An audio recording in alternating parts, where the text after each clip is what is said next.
এরপরেও কি স্পেশাল মাস বন্ধু, রমজান মাস। এটা হলো উম্মতের মাস। কার মাস? শাবানু শাহরি ও রজব শাহরুল্লাহ ও রমাদানু শাহরু উম্মতি। ও বন্ধু, শাবান হলো কার মাস? রাসূল বলতেছে শাবান আমার মাস, রজব হলো আল্লাহর মাস, আর রমজান হলো উম্মতের মাস, গুনাহ মাফের মাস।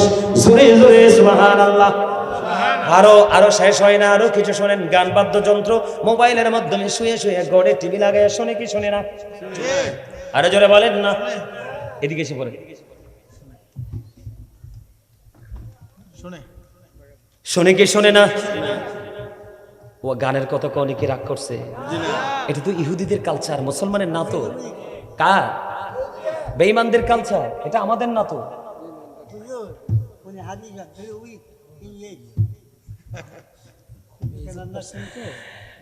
আমি বুঝতে পারছি ওনার বয়স বেশি তো, এতে দুর্বল। দাদাভাই যে এতক্ষণ বসেছিলেন এটাই অনেক কিছু। আলহামদুলিল্লাহ বলে। আমার আপনার প্রাণের রাসূল বলে দিয়েছেন কি শুনেন। নবীজি বলেছে গভীর খেয়াল বন্ধু, বেশি লম্বা সময় আলোচনা করে আপনাদেরকে বিরক্ত করব না। এটা আমাদের সমাজে বাড়ি বাড়ি ঘরে ঘরে অহরহ চলে। আমি আমার মা বোনদেরকেও বলবো, বাচ্চাদেরকে লোকমা দিয়ে দিয়ে খাবার খাওয়ায়। আজকে জানেন আমার বাসার লিফট দিয়ে যখন আমি নামতেছিলাম, পঞ্চম তলা থেকে যখন আমি নামতেছিলাম, লিফটে আমি যখন নামতেছি তখন একজন মা তার বাচ্চাটাকে নিয়ে বের হলো। বন্ধু আল্লাহি, আল্লাহর কসম করে বলছি রে, ওই মা গুলার জন্য এই জাহান্নামটা বরাদ্দ। আর আমার মতো গাজী সুলাইমানকে যেই মা তৈরি করেছে, ওই মার জন্য জান্নাত ওদের আগ্রহে। ঠিক কিনা বলে? আসার সময় দেখলাম ছোট্ট বাচ্চা। বন্ধু, বাংলা গান যদি শুনতো মনটারে বোঝাইতাম। উপজাতিদের গান বাচ্চাটাকে শোনাচ্ছে, তাও লাউডলি শোনাচ্ছে। জোরে জোরে কন্যা নাউজুবিল্লাহ। আমার রাসূল বলেছে, ও দৌলতপুরের ভাই, আমার বাবা, আমি আমার মা বোনদেরকে বলবো গো, হৃদয়ের জানালা খুলে শোনো। কয়েকদিন আগে চট্টগ্রাম থেকে আমরা প্রোগ্রাম শেষ করে যখন কুমিল্লা সিটির মেডিকেলের কাজ দিয়ে যখন ঢুকেছিলাম, তখন আমরা দেখলাম মিউজিকের আওয়াজে বন্ধু মাটিগুলো কম্পন করতেছে। সবচেয়ে বড় লজ্জা লাগলো, সবচেয়ে বড় আফসোস লাগলো যে এগুলো কোনো না কোনো মায়ের তো সন্তান, কোনো না কোনো বাবার তো সন্তান। বাবা কোথায় আছে, মা কোথায় আছে? রাত্র প্রায় 3টা থেকে 4টা বাজে। এই কনকনে শীতের মধ্যে ওই কনসার্টের মধ্যে মেয়েগুলো চলে আসলো। চুরে চুরে কন্যা নাউজুবিল্লাহ। আরো জোরে বলেন। তেঁতুল গাছ লাগাইলে কি ধরে? আরো জোরে বলেন না। তেঁতুল ধরে, ঠিক কিনা বলেন? নিম গাছে কি ধরে? কথা বলেন না কেন? তেঁতুল টক, নিম হলো বন্ধু তিতা। আমার রাসূল বলছেন আল হাক্কু মুররুন, হক কথাগুলো তিতা। আমার আল্লাহ বলেছে বান্দা, হক কথা তো তিতা হয়, মুমিনের কাছে মধুর চাইতে মিষ্টি বলে গণ্য হবে। ওয়াকুলু কাওলান সাদীদা, সে দা রাইট থিং, তুমি সত্যটাই বলো, সঠিকটাই বলো। এই জন্য মা বোনেরা রাগ করতে পারে, আমি আমার মা বোনদেরকে বলবো, এই কারণে বন্ধু বিয়ে করানোর সময় বউ আনবেন আল্লাহওয়ালা। যদি কান কাটা বাদিদাসীও হয়, আমার রাসূল বলেছেন যদি আল্লাহওয়ালা হয়, ওই কালো বউটাকে ঘরে তোলো। এটা ঘরে ঢুকতে দেরি, তোমার ঘর আলোকিত হতে দেরি হবে না। আর ইসলামের বিদ্বেষী, নবীর দুশমন, আল্লাহর দুশমন, ইসলাম বিদ্বেষী অপূর্ব সুন্দর মেয়ে যদি তুমি ঘরে ঢোকাও, চামড়া যতই সুন্দর হোক, তোমার ঘরে কিন্তু আলো ঢুকবে না। বলে হুজুর কেন বললেন? ওই যে মহিলাদেরকে এখন উশৃঙ্খল বিশৃঙ্খল ভাবে চলতে দেখি, রাসূল বলেছেন মাঠে পানি দিলে যেমনি ভাবে ফসল তৈরি হয়, মাঠে পানি দিলে যেমনি ফসল তৈরি হয়, নোংরা গান থেকে তেমনি মানুষের কলবে নোংরামি তৈরি হয়। গানের আসরে যাওয়া তো থকদরের কথা, সাহাবায়ে কেরাম গানের শব্দ শুনলে কর্ণকুহরে আঙ্গুল ঢুকিয়ে দিত, যেন এই আওয়াজ যেন তাদের কানের ছিদ্র দিয়ে যেন ভেইনে ঢুকতে না পারে। আমার রাসূল বলেছে গানের আসরে যায় পাপী মানুষ, কান দিয়ে মন দিয়ে গান শুনে যারা, তারা হলো ফাসিক মানুষ। আর গানটা শোনার পরে বলবে ও ভেরি ফ্যান্টাস্টিক। নাউজুবিল্লাহ বলেন না কেন? সে অনেক বেশি গান থেকে মজা পেয়েছে। রাসূল বলেছে, উম্মত রে, তোমার মজা নেওয়ার আরো অনেক কিছুই আছে রে। ওই নোংরা জায়গায় এসো না, এখান থেকে মজা নিও না। গানটা শোনার পরে যে বলবে ফ্যান্টাস্টিক, সে সঙ্গে সঙ্গে কুফরি করে ফেললো। আপনি বলেন, রোজা রাখার পরে যেই ব্যক্তি গান বাদ্যযন্ত্র নিয়ে নিমজ্জিত থাকবে, সে কি কখনোই জান্নাত রোজাদার হতে পারে? তাহলে কি করতে হবে? গান বাদ্যযন্ত্রকেও কি করতে হবে? ডিলিট করে দিতে হবে। এটা কোনো প্র্যাকটিক্যালি কোনো পরিদর্শন নয়, মোবাইলের মাধ্যমে পর্যন্ত গান শোনা যাবে না। জোরে জোরে কোন আলহামদুলিল্লাহ, আলহামদুলিল্লাহ, আর জোরে আলহামদুলিল্লাহ। আমাদের বাংলাদেশের মানুষের বেশি স্বভাব হলো খারাপ স্বভাব দুইটা। একটা হলো মিথ্যা কথা বলা, কথা কন না কেন? আর জোরে। বিশেষ করে এখানে কোন বিজনেসম্যান আছেন কিনা আমি জানি না, যদি থাকেন আমি আপনাদেরকে বলি, আমার আল্লাহ সূরা রহমানের মধ্যে বলে দিয়েছেন, ওয়াকিমুল ওয়াজনা বিল কিসতি ওয়া লা তুখসিরুল মিজান। আমার আল্লাহ বলেছেন, ন্যায্য ওজন কায়েম করো, ওজনে কম দিও না। বিশেষ করে বন্ধু, নিত্যদিনের দ্রব্য সামগ্রী যারা বিক্রি করে, পোশাক থেকে ধরে সবগুলো, এখন তো তাদের এই 30 রোজার পরে ঈদের আগে ঈদ শুরু হয়ে গেছে।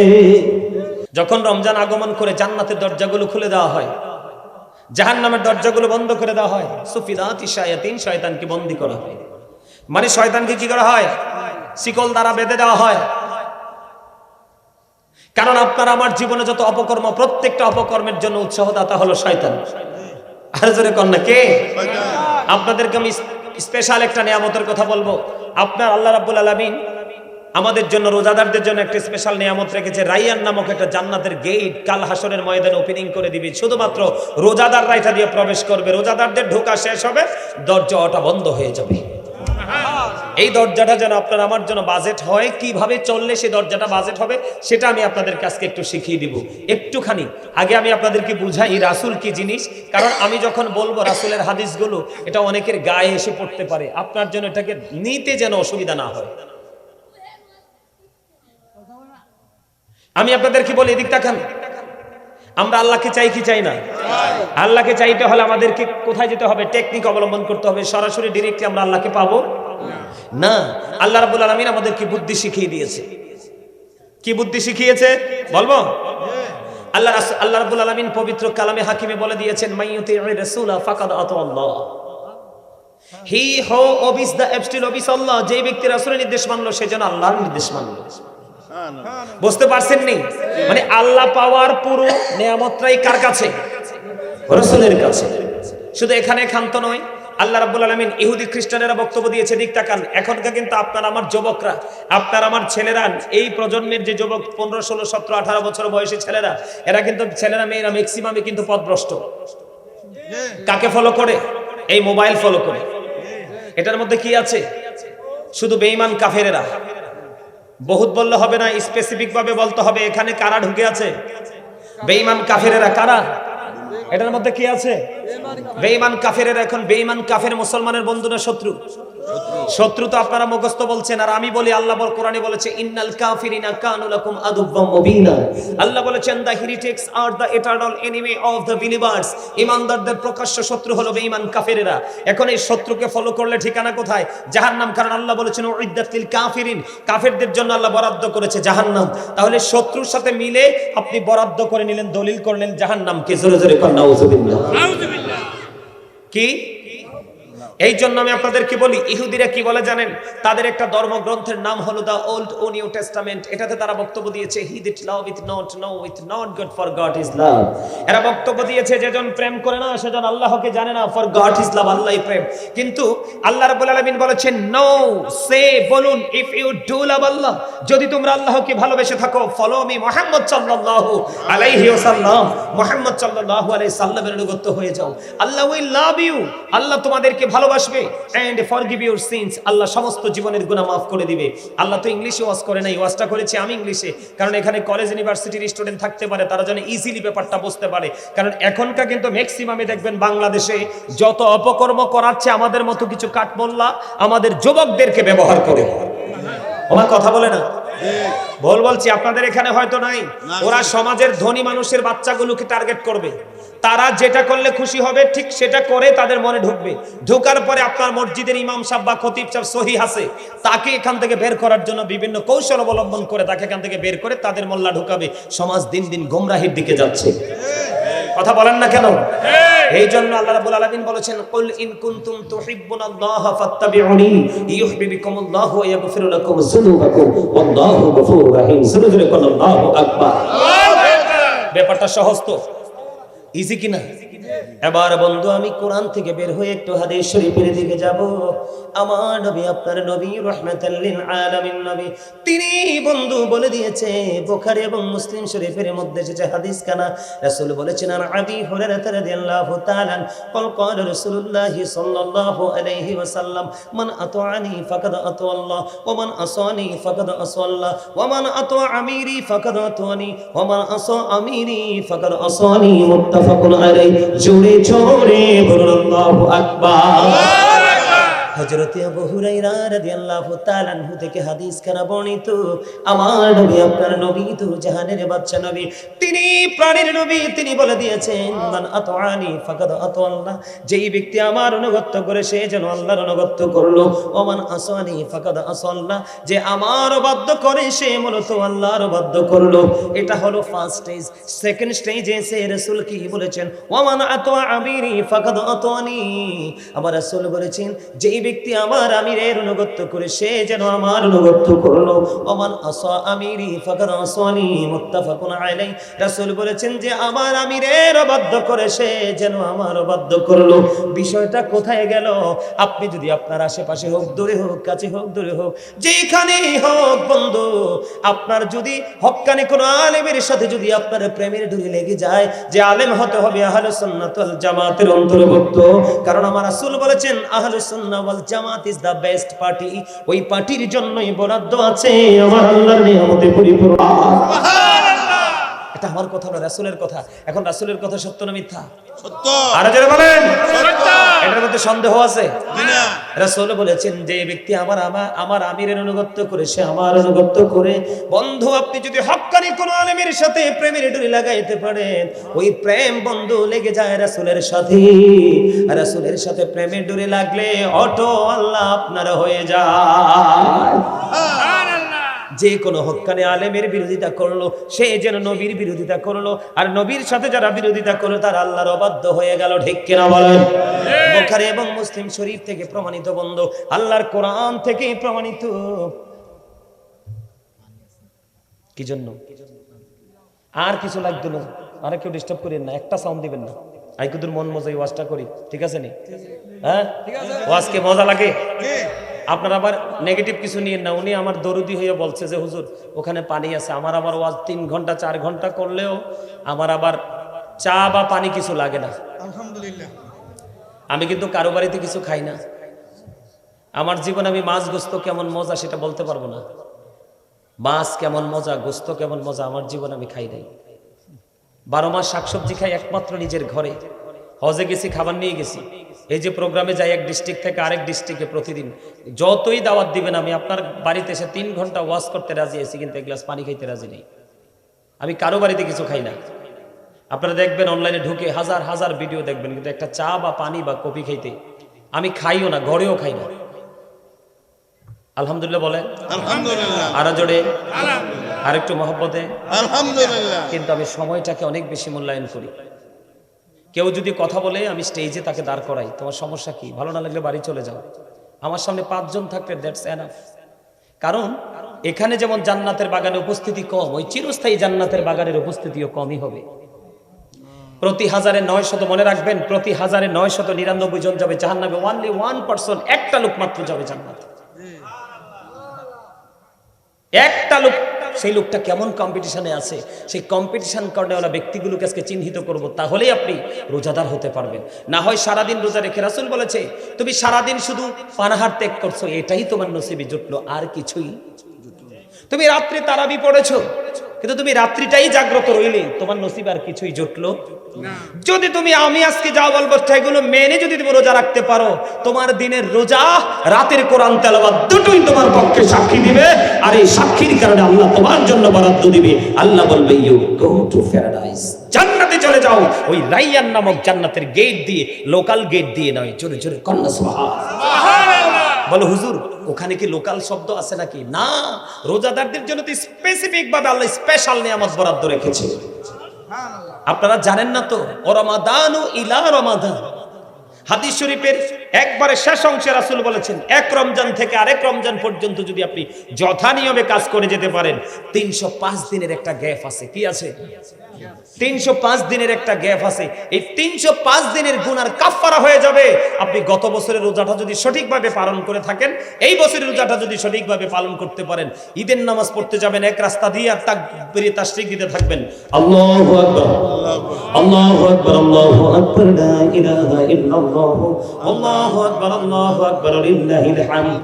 তাকবীরে তাশরিক দিতে দিতে দিতে দিতে মসজিদে চলে যাবেন, ঈদগাহের দিকে চলে যাবেন, নামাজ পড়বেন, একটা রাস্তা দিয়ে যাবেন আর একটা রাস্তা দিয়ে বন্ধু আপনার গন্তব্যে পৌঁছে যাবেন। আপনার সব গুনাহ আমার আল্লাহ মাফ করে দিবে। তবে শর্ত হলো কবিরা গুনাহ করা যাবে না, বেঁচে থাকতে হবে। কথাগুলো কি শুনতে মন চায়? সবার মন চায়?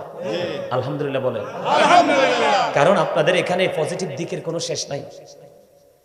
আল্লাহ রাসূল বলেছেন কেউ যদি 1 ঘন্টা বা কিছু সময় দিনের শিক্ষা অর্জনের মধ্যে নিজেকে নিয়োজিত রাখে, সারা রাত্র সে ঘুমায় না, রাসূল বলছে সারা রাত যেন সে ইবাদত করতেছে। আর যেরকম না সুবহানাল্লাহ। একদিন যদি কেউ দিনের শিক্ষার মধ্যে নিয়োজিত রাখে নিজেকে, মাত্র একটা দিন, কয়দিন? একদিন যদি নিজের দিনের শিক্ষার মধ্যে নিয়োজিত রাখে, রাসূল বলেছে সে যেন 3 মাস রোজা রাখলো। 3 মাস রোজা রাখলে যে সওয়াব, একদিন দিনের শিক্ষা অর্জন করলে সেই সওয়াব। রাসূল বলেছে 2 ধরনের মানুষের তৃষ্ণা কোনোদিন মিটে না। কয় ধরনের? এক ধরনের মানুষ হলো পৃথিবী লোভী। আপনি যতই দিবেন তার পেট ভরবে, সে যতই পাইবে আরো চাইবে, এটা একটা। আরেকটা হলো দিনের শিক্ষা অর্জনে যারা নিজেকে নিয়োজিত রেখেছে, তাদের শিক্ষা অর্জনের মানসিকতা কোনোদিন মরবে না। এই থামবে শুধু জান্নাতে যাওয়ার পরে, তার আগে না। তাহলে মনে রাখতে হবে যারা দিনের শিক্ষা অর্জন করতে চায়, তার মানে আলেমদের কাছে বসে বসে কথা শুনতে চায়, শিখতে চায়, আমল করতে চায়, তারা হলো সবার চাইতে একটু ডিফিকাল্ট। কথা বলেন না কারণ? আরো জোরে কথা বুঝতে পারছেন আমার? তাহলে আমাদেরকে কি করতে হবে? এই রমজান মাসটাকে পাওয়ার জন্য কি করতে হবে? আমি সেই জায়গাটা আসছি একটু পরে। আল্লাহ রাব্বুল আলামিন বেঈমান কাফের সম্পর্কে আল্লাহ কি বলেছেন? আপনার আমার শত্রু, আমরা বেঈমান কাফেরকে ফলো করব না। বলেন সবাই, আমরা বেঈমান কাফেরকে ফলো করব না। নবীজি যা বলেছে তা ঠিক তো? কোনো সন্দেহ নাই তো? আপনাদের অনেকেরই দেখছি জবান বন্ধ, মনে হয় যে আল্লাহ কুদরতি ভাবে সেলাই করে পাঠাইছে বাংলাদেশে। ওমা আসছেন, এটা কি সিরিয়াসলি বলছি কিন্তু আমি। আপনি দেখবেন মসজিদে গেলে দেখবেন অনেক মুসল্লি আছে, মানে হ্যাঁ সবসময় বলে I am very successful person. আমি বলবো ইউ আর জিরো, তুমি সফল হতে পারোনি। যার মধ্যে আছে ভাব, তার মধ্যে আছে প্রকৃত ইসলামের অভাব। আমার কথা কয় না? কারণ ভাব মানেই তো অহংকার, প্রাউড ফিল করে। আল্লাহ ডাজন্ট লাইক দা প্রাউড। আল্লাহ অহংকারীকে পছন্দ করে না। অহংকার একমাত্র আল্লাহর সাথে, কারণ তিনি আল্লাহ ইজ ওয়ান, কুল হু আল্লাহু আহাদ। There is no good but Allah. সে আল্লাহ ব্যতীত কোনো উপাস্য নেই, কোনো ইলাহ নেই। লা ইলাহা ইল্লাল্লাহ। ওই স্রষ্টার সাথে শুধু অহংকার। আপনি যদি অহংকার করেন, ছোট্ট একটা মেসেজ দিয়ে যাই, কাল হাসরের ময়দানে এই পৃথিবীতে আমাদের পায়ের নিচে পড়ে মনের অজান্তে অনেক পিপিলিকা পিষ্ট হয়ে যায়। কাল হাসরের দিন আপনাদেরকে এত সুন্দর করে বানাইছে, আমাদেরকে অহংকার করার কারণে ছোট্ট পিপিলিকার মতো বানাবে, চারপাশ অপমান ঘিরে ফেলবে, বাউলাস নামক জাহান্নামের দিকে টেনে হিঁচড়ে নিয়ে যাবে শুধু অহংকারের কারণে।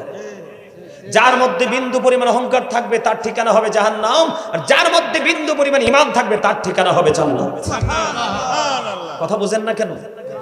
আপনারা কোরআন হাদিস বাদ দেন, ইহুদিরা কি বক্তব্য দিছে শুনবেন নি একটু?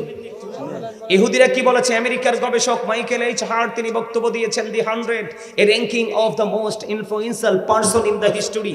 100 জন প্রভাবশালীর তালিকা তিনি করেছেন, 100 জন গুণী মনীষীর তালিকা তিনি করেছেন। এর মধ্যে ইনফ্লুয়েন্সিয়াল দ্বারা আপনার আমার প্রাণের নবীকে শ্রেষ্ঠ সফল বলে আখ্যায়িত করেছেন। কি মনে করেছেন? আমার নবী কি অন্যদের মতো? আরো জোরে বলেন না, আরো জোরে। আমার নবী ফার্স্ট, আমার নবী last. Our prophet is the last prophet. ঠিক কেন বলেন? তাহলে আপনি বুঝেন না কেন? আমেরিকার গবেষক এই বক্তব্য দেয়নি শুধু ডক্টর আহমদ পেরা বাগদাদি পীর সাহেব কেবলা, যিনি বসছেন ইউনিভার্সিটির লেকচারার ছিলেন। ওনার লিখিত অনেক কিতাব আমি গুনাগারে দেখার সুযোগ হয়েছে। ওনার কিতাব সবাই বুঝবে না, non stoply A to Z complete করেছে রাইটিং ইংলিশের মাধ্যমে। তিনি চমৎকার ভাবে বলেছেন, of all the great religious personalities of all prophet Muhammad রাসূলুল্লাহ সাল্লাল্লাহু আলাইহি ওয়াসাল্লাম ওয়াজ দ্য মোস্ট সাকসেসফুল। আওয়াজ তুলে কন্যা সুবহানাল্লাহ। পৃথিবীতে যত নবী রাসূল এসেছে সকল নবী রাসূলের মধ্যে আপনার আমার প্রাণের নবী হলেন শ্রেষ্ঠ সফল, মোস্ট সাকসেসফুল, সবচেয়ে বেশি সফল। জোরে জোরে কন্যা সুবহানাল্লাহ। মানে নবীদের সিটের মধ্যে সর্বশ্রেষ্ঠ সিটে আছে আমার প্রাণের নবী। শুধু এখানে তো নয়, Hazrat Muhammad sallallahu alaihi wasallam was born in another country. His father's name was Abdullah. His mother's name was Amina. His father said died before he was born. He lost his mother in his childhood. He was very truthful. আপনার আমার প্রাণের নবী ছিলেন শ্রেষ্ঠ সত্যবাদী। আওয়াজ তুলে কন্যা সুবহানাল্লাহ। এটা ইংরেজদের বক্তব্য, বাঙালির না। কার? ইংরেজদের। তাইলে বোঝেন ওরা নবীকে কেমন ভাবে, কোন দৃষ্টিভঙ্গি থেকে নবীকে দেখে। আরে ভাই খেয়াল করে দেখেন, there is no God but Allah, সে আল্লাহ ব্যতীত কোনো উপাস্য নেই, কোনো ইলাহ নেই। মুহাম্মদ রাসূলুল্লাহ সাল্লাল্লাহু আলাইহি সাল্লাম is the messenger of Allah. Allah of the first pillar is the Lord of all Rabbul Alamin. Muhammad রাসূলুল্লাহ সাল্লাল্লাহু আলাইহি সাল্লাম is the blessing for the world, রাহমাতাল লিল আলামিন। আওয়াজ তুলে কোন সুবহানাল্লাহ। আমি সব সময় বুকে হাত দিয়ে বলি, I am very successful person. আমি আখির নবীর উম্মত হতে পেরেছি, এর চেয়ে বড় খুশনসিব আমার জীবনে আর কিচ্ছু নেই। আপনি জানেন সকল নবীরা টেনশন করবে, আর যার কাছে আপনি যাবেন সবাই দেখাই দিবে আখির নবীর কাছে যাও। আখির নবী সবার আগে জান্নাতে ঢুকবে, নবীজির সামনে বিশাল একটা দল থাকবে। এই দলটা হবে পৃথিবীর পুরোটাই গরিব মানুষের দল। কারণ the rich are not always happy, ধনীরা সব সময় সুখী নয়। বর্তমান প্রেক্ষাপটে যত নষ্ট কাজ ম্যাক্সিমাম ধনী লোকদের দ্বারা সংগঠিত হয়। মা সাউন্ড বন্ধ হয়ে গেছে, কথা বোঝেন নাই? আল গিনা গিনা নাফস, প্রকৃত ধনী হলো আত্মার ধনী, আর যিনি আত্মার ধনী তিনি গরিব হয়। কি হয়? আমি আপনাদেরকে বলি, the man is rich but characterless, the man is poor but honest. আপনি কোনটা নেবেন? Thank you very much, absolutely right answer my dear uncle. আলহামদুলিল্লাহ বলেন না কেন? ইনি অনেস্টি ভালোবেসেছেন, কারণ honesty is the best policy, সততাই সর্বোত্তম পন্থা। এই আবার দিকে তাকান, রমজানকে যদি আপন করে নিতে চান আপন গতিতে হাঁটতে হবে, কারণ আপনার কবর আপনি যাবেন একা, এসেছেন একা, কষ্টে পড়লে সাফারও করতে হয় আপনাকে একা। আমার কথা কি বুঝেন আপনারা? আরে ভাই ঠিক বলেন না কেন? সত্যকে সত্য বলা, মিথ্যাকে মিথ্যা বলা, এটাও তো জিকির, কারণ আমার আল্লাহর পছন্দের কাজ। কার কাজ? এই দিক তাকান, আল্লামা ইবনে হাজার আসকালানী হাসান ইবনে জাকওয়ান রাদিয়াল্লাহু তাআলা আনহু থেকে তিনি বর্ণনা করেছে, তিনি বলেছে পৃথিবীতে চলার পথে তোমরা ধনী লোকেদের সন্তানের সাথে মিশো না, কারণ ধনী লোকেদের সন্তানরা হলো নারীদের মতো সমাজের ফিতনা। আপনি দেখবেন গরিব এবং মধ্যবিত্ত তার জাত কলঙ্কের ভয় করবে, কিন্তু সব ধনী কিন্তু খারাপ না, আবার সবাইকে এক পাল্লা উঠায়েন না। আমার জীবনে অনেক ধনী লোকের সাথে দেখা হয়েছে যার মধ্যে 1% অহংকার আমি পাই নাই। আলহামদুলিল্লাহ বলবেন না? চট্টগ্রাম হাটহাজারিতে এক প্রোগ্রামে গেলাম, লোকটা একবারে স্লিম, এত ধনী। গেলাম, যাওয়ার পরে আমি ভাবছি উনি হয়তো মাহফিলটা করাচ্ছে। আইসা দেখি পাশের গ্রামে মাহফিল, যাই দেখি পাশের গ্রামে মাহফিল। অদ্ভুত তো, উনি বলতেছে হুজুর আমি আপনাকে এত ভালোবাসি গো, আমার ছেলেরা কেউ দেশে থাকে না গো হুজুর, আমার মন চায় আমি আপনাকে ভালোবেসে কাছে বসে বসে আলোচনা শুনবো। এই জন্য পাশের গ্রামে হাঁটি হাঁটি পা পা করে আমি চলে গেলাম, গিয়ে মাহফিল কমিটিকে বললাম তোমরা যে মাহফিল করাবে প্রধান অতিথি আমি দাওয়াত দিব, এবং ওই হাদিয়া ওনার সাথে যা খরচ হবে সব আমি করব। সত্যি সত্যি তা করলেন, এবং এখনো পর্যন্ত তিনি বন্ধু যোগাযোগের ব্যবস্থা রাখে। আপনি বলেন এই মানুষটার মধ্যে কোনো অহংকার আসেনি? আরো জোরে বলেন। যার সিনায় অহংকার থাকে সেই কাজটা করতে পারে না। এই জন্য বললাম, এই কারণে বললাম সমাজের মহিলা যেমন ফিতনা, ঠিক তেমনি ভাবে বন্ধু এই সমাজের ধনী লোকের ছেলে মেয়েরাও ফিতনা।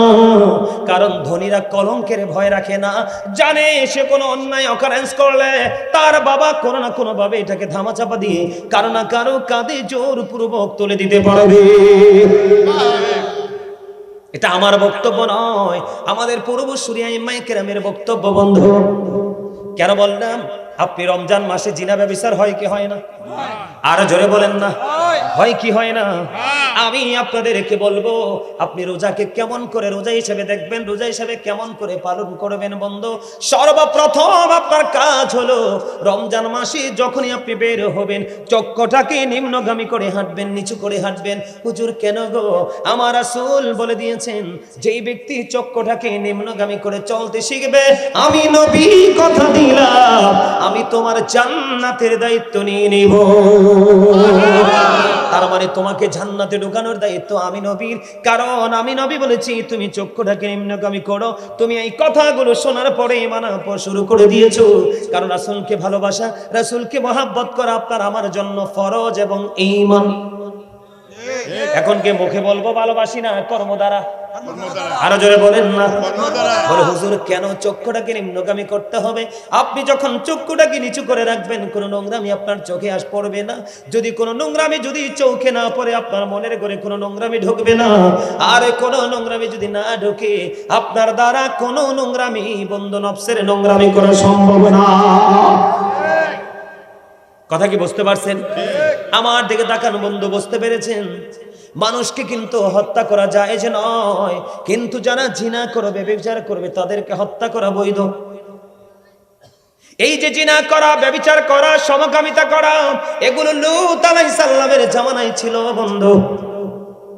আমি আপনাদেরকে বলি, ওই জিনা ব্যভিচার যদি সমাজ থেকে আপনি দূর করতে চান, আপনার ছেলে যখন প্রাপ্তবয়স্ক হবে বিয়ে দিয়ে দিবেন। মেয়ে যখন প্রাপ্তবয়স্ক হবে ধার্মিক দেখে ছেলে অথবা মেয়ে দেখে বন্ধু বিয়ে দিয়ে দিবেন। তখনই সমাজ থেকে বন্ধু জিনা ব্যভিচার উঠে যাবে। রমজান মাসে পর্যন্ত আপনার এই নোংরামি করার চিন্তা ভাবনা আপনার মধ্যে থাকবে না বন্ধু। আমি আপনাদেরকে বলে দেই, আবু সাঈদ খুদরি রাদিয়াল্লাহু তাআলা আনহু থেকে হাদিস কানা বর্ণিত, আমার রাসূল বলে দিয়েছে, একজন পুরুষ আর একজন পুরুষের লজ্জাস্থানের দিকে তাকাবে না, একজন নারী আর একজন নারীর লজ্জাস্থানের দিকে তাকাবে না। ইয়া রাসূলুল্লাহ, ইয়া হাবিবাল্লাহ, নবী গো, আমার প্রাণী নবী বন্ধু আরো বলে দিয়েছে, আমার দিকে তাকান, আমার রাসূল আরো বলে দিয়েছেন বন্ধু, একটা প্রাপ্তবয়স্ক যুবক, দুইটা প্রাপ্তবয়স্ক যুবক একই কাঁথার নিচে ঘুমিও না। একটা যুবতী নারী আর একটা নারী দুইজন একই কাঁথার নিচে ঘুমাইও না। জোরে জোরে কন্যা সুবহানাল্লাহ। কি একজন আরেকজনের দিকে লজ্জাস্থানের দিকে তাকানো যাবে না। ছেলে ছেলের দিকে, মেয়ে মেয়ের দিকে, একটা ছেলে একটা মেয়ে দুজন একই কাঁথার নিচে ঘুমানো যাবে না। রাসূল নিষেধ করে দিয়েছেন বন্ধু। হযরত সুফিয়ান শাওরি রাদিয়াল্লাহু তাআলা আনহু তিনি বলে দিয়েছেন, খেয়াল করেন, গত পরশুদিন খবরে দেখলাম একদিনে 65টার উপরে ধর্ষণ হয়েছে। জোরে জোরে বলেন না নাউজুবিল্লাহ। এর মধ্যে একটা ধর্ষণ হয়েছে চতুর্থ শ্রেণীর ছাত্রী। কথা নাউজুবিল্লাহ বলবেন না কেন? এটা কি আপনার আমার সন্তান কিনা, মা বোন কিনা? আরো জোরে বলেন না। এটি আমাদের এই দোষগুলো কেন জানেন? আজকে সমাজের মধ্যে বিষয়গুলো নিয়ে বন্ধু আলোচনা হয় না। আমি আপনাদেরকে বলি, শুধু মেয়েদেরকে চোখে চোখে রাখতে হবে এমনটি নয়। হযরত সুফিয়ান শাওরি রাদিয়াল্লাহু তাআলা আনহু তিনি গোসলখানায় ঢুকলেন গোসলখানার জন্য। যখন গোসল করার জন্য দরজাটা একটু ফাঁক দেখে বন্ধু একটা ছোট্ট কিশোর বালক একটা ঢুকে গেল সুফিয়ান শাওরির গোসলখানায়। এবার তিনি গোসলখানা থেকে উচ্চ আওয়াজে ডাকতেছেন, কে আছো, কে আছো? আমার এই গোসলখানায় একটা পুটপুটি কিউট, অত্যন্ত কিউট একটা বাচ্চা, একটা বালক, একটা কিশোর আমার গোসলখানা মধ্যে ঢুকেছে। তুমি তাকে তাড়াতাড়ি করে বের করে নাও, কারণ একটা নারীর সাথে থাকে একটা শয়তান, একটা বালকের সাথে থাকে 10টা শয়তান। বুঝতে পারছেন নি কিছু? উপযুক্ত আজকে শিখে রাখেন, লজ্জা নয়, এগুলো জানতে হবে। আপনারা জানেন না বলেই আজকে সমাজের মধ্যে আপনার ছেলে মেয়ে কোথায় কি অকারেন্স করছে আপনি সেটার খবর রাখেন না। আমি আপনাদেরকে বলি, আপনি যারা বাবা হয়েছেন, মা হয়েছেন, তাদেরকে নবীজি শিক্ষা দিয়েছে। আপনি বুকে হাত দিয়ে বলবেন যে হুজুর আপনার কথার সাথে আমি একমত হতে পারি নাই। পারবেন না, কারণ আপনি দায়িত্বটা পালন করতে পারেননি বন্ধু। আল্লাহ রাসূল বলেছেন আদিবু আওলাদাকুম আলা তালাতি খিসানিন হুব্বি নাবিকুম ওয়া হুব্বি আহলি বাইতিহি ওয়া আলা কিরাতিল কুরআন। রাসূল বলেছেন তোমরা তোমাদের সন্তানদেরকে তিনটি বিষয়ে শিক্ষা দাও। একটি হলো হুব্বি নাবিকুম, teach the love of the prophet, নবীর প্রেম শেখাও। এরপরে বলেছেন ওয়া হুব্বি আহলি বাইতিহি, টিচ ফ্যামিলি লাভ, নবীর পরিবারের ভালোবাসা শেখাও। এরপরে বলেছেন ওয়া আলা কিরাতিল Quran, learn to recite the holy Quran, Quran তেলাওয়াত শেখাও। আপনারা বলেন কয়টা বাবা সন্তানকে নবীর প্রেম শিখাইছেন? যদি সন্তানকে প্রেম শিখিয়ে দিতেন, নবীর প্রেমের মধ্যে দাদা ভাই, নবীর প্রেমের মধ্যে সত্যকে সত্য বলা, মিথ্যাকে মিথ্যা বলা, হালালকে হালাল বলা, হারামকে হারাম বলা, এই দুটোই তার মধ্যে সমানভাবে কাজ করত। কারণ আমি না নবীকে ভালোবাসি, আমার নবী বলেছে এটা করো না, আমি করব না। রাসূল বলেছে এটা করো, আমি করব। এটা কি প্রেম বোঝায়? কথা কি বুঝতে পেরেছেন? ও বন্ধু, আমার রাসূল বলেছে যে ব্যক্তি দুই সোয়ালের মধ্যখান এবং দুই রানের মধ্যখানের দায়িত্ব নিতে পারবা, আমি নবী তোমাদের কি সুইট মেসেজটুকু জানিয়ে দিলাম, আমি নবী তোমাদের জান্নাতের দায়িত্ব নিয়ে নিব। কথা কি বুঝতে পেরেছেন? দুই ঠোঁটের মধ্যখান মানে হলো জবান, আর দুই রানের মধ্যখান হলো লজ্জাস্থান। আমার দুই পাশে আমি দুজন অনারেবল পার্সনকে দেখতে পাচ্ছি। আপনাদের কি ভালো লাগে তো আলোচনা শুনতে, নাকি চলে যাবেন? বসবেন? আলহামদুলিল্লাহ বলেন। আরো জোরে আলহামদুলিল্লাহ। এত আস্তে কেন? আমার ওয়াজটা ভালো লাগে না? তবে জের কার কাছে কেমন লাগে আমি জানি না, আমার এই দাদা কিন্তু আমার সেই পছন্দ করছে। Beautiful smiling my dear grandfather. আলহামদুলিল্লাহ বলেন না কেন? আমার দাদা পাই নাই। মুরব্বী যদি চামড়া বটা মুরব্বী দেখি দাড়ি পাক না, আমার দাদা ডাকতে ইচ্ছে করে।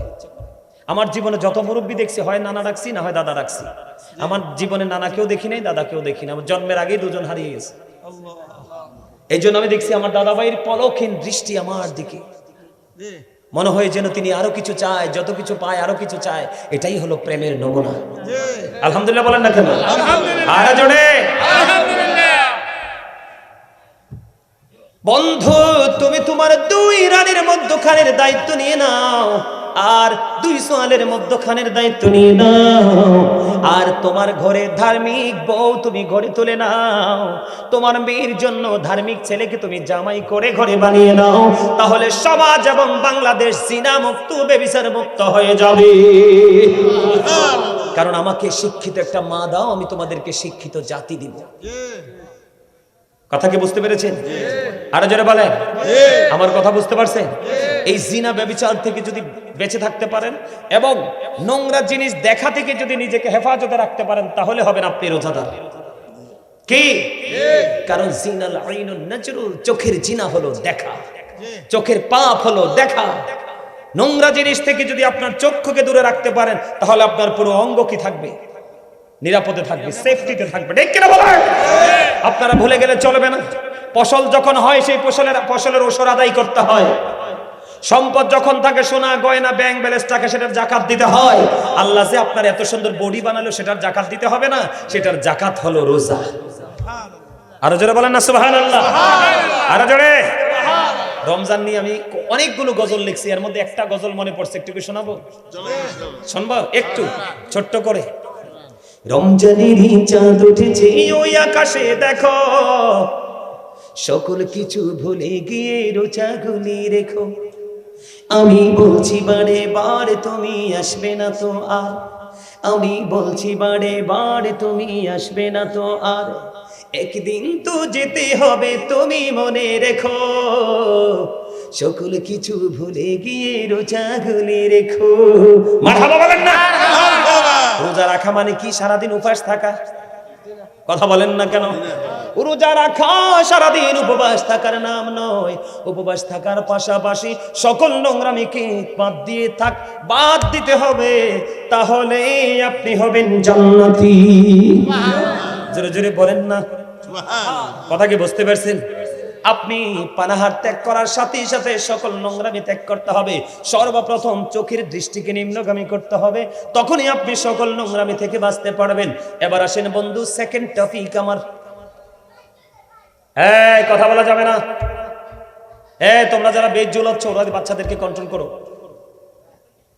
আওয়াজ দিয়ে না, চুপচাপ আমার দিকে তাকান। আপনাদের এলাকায় মানুষ গান বাদ্য করে কি করে না?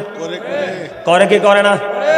আপনি বলেন, রোজা রাখার পরে যদি কেউ গান বাদ্যযন্ত্র করে, তাহলে সে কি কখনো রোজাদার হতে পারে? আরো জোরে বলেন। আমি ছোট্ট একটা টপিক দিব। আমার আলোচনার ধরনই এমন, টপিক আকারে আলোচনা করা, মূল জায়গাগুলো তুলে ধরা। কারণ আমার আগামী একদিন পরে, আগামী কালকে আমরা সাহারি খাবো, তারাবি পড়বো, মাহে রমজানকে আমরা বরণ করে নিব। ঠিক কিনা বলে? কারণ আমার আল্লাহ ওই বছরের শুরু থেকে শেষ পর্যন্ত জান্নাত শুধু সাজায় রে, জান্নাত শুধু সাজায় ওই শুধু পরিপূর্ণ রোজাদারদের জন্য। সুবহানাল্লাহ। বন্ধুরে আমার দিকে তাকান। রাসূল বললেন, এক শ্রেণীর মানুষ পৃথিবীতে চেহারাটা বিকৃত হয়ে যাবে, মাটির মধ্যে তাকে গ্রথিতকরণ করা হবে। ইয়া রাসূলুল্লাহ, ইয়া হাবিবাল্লাহ, নবী গো, ও প্রাণীর নবী, তারা কি তাওহীদ মানবে না? তারা কি রিসালাত মানবে না? রাসূল বললেন, তারা তাওহীদ মানবে। রাসূল বললেন, তারা রিসালাত মানবে। ইয়া রাসূলুল্লাহ, শুধু কি তাই নয়, আমার রাসূল আরো বলেছেন, ইয়াসুমুন ওয়া ইয়াহুজ্জুন ওয়া ইউসাল্লুন। রাসূল বলছেন, তারা আল্লাহ মানবে, তারা রাসূল মানবে, তারা নামাজ পড়বে, তারা রোজা রাখবে, তারা হজ করবে। ইয়া রাসূলুল্লাহ, নবী গো, তারপরেও কি তাদের এই সাজাটা বহাল থাকবে গো নবী? আমার নবী বললেন, হ্যাঁ, তারপরেও তাদের এই সাজাটা বহাল থাকবে। কেন গো নবী? জানতে বড় মনে চাই গো প্রাণের নবী। এবার আমার নবীজি বললেন, এটার কারণ হলো, আজকে আপনারা এই দৌলতপুরের মানুষ এই নুরানি জলসা সাজিয়েছেন, আসার সময় বিশ্বাস করেন আজকে বন্ধু 10টায় আসতে পারতাম না। আমার জবানকে আমার আল্লাহ ইজ্জত রেখেছে, আমার জবানের জোরে কন্যা আমিন। আজকে কুমিল্লা থেকে বের হওয়ার পরে পুরো রাস্তায় যানজটে ভরা, আমরা আসতে পারি না। হঠাৎ করে মনে হয় যেন ফেরেশতার মতো একটা গাড়ি চলে আসলো, ল্যান্ড ক্রুজার প্রাডো। দেখলাম এটার মধ্যে কোনো ভিআইপি পারসন আছে, অনারেবল পারসন আছে, সবুজ রঙের লাইট যে টিপে, এগুলোকে কি বলে? ওই যে লাল, একটু আগে দেখছি একটা ছেলে টিপ দিয়েছে, এই লাইটগুলো মারতেছে, ট্রাকগুলো থেমে যাচ্ছে, লাইট মারতেছে, বাসগুলো থেমে যাচ্ছে। এই করে করে আমরা এই গাড়িটার পিছু পিছু বন্ধু ইলিটগঞ্জ পার হয়ে গেলাম। এই জন্য বলতেছি, আমার সময়টাকে আমি অনেক বেশি মূল্যায়ন করে বন্ধু আজকে দেখতে পাইলাম রাস্তাঘাটে দোকানপাটে উচ্ছ্বাস মানুষের, কিন্তু আসলে প্রকৃত যে উল্লাস করার কথা, সে উল্লাস করতেছেন আপনারা দৌলতপুরবাসী। কারণ মুসলমানের জন্য এই উৎসবের চাইতে বড় উৎসব আর কিছু হতে পারে না। কথা বলেন না কেন? আজকে মানুষ রাস্তায় রাস্তায় বন্ধু উল্লাসিত, কিন্তু উল্লাস দেখে হক্কানি কোন আলেম খুশি নয়।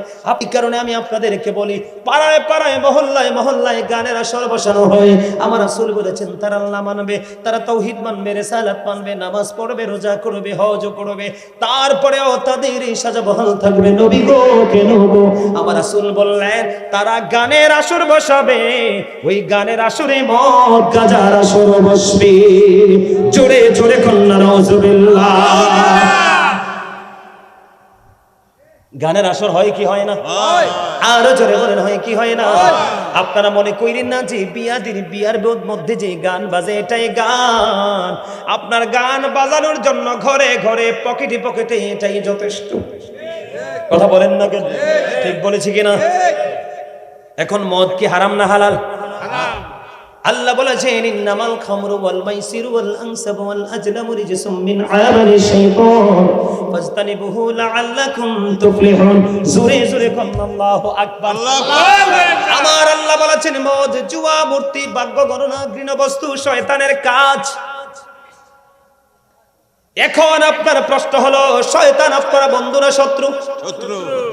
আল্লাহ বলেছেন, ইন্না শাইতানা লাকুম আদুউন ফাত্তাখিযুহু আদুওয়া। Satan is the eternal enemy of the believers.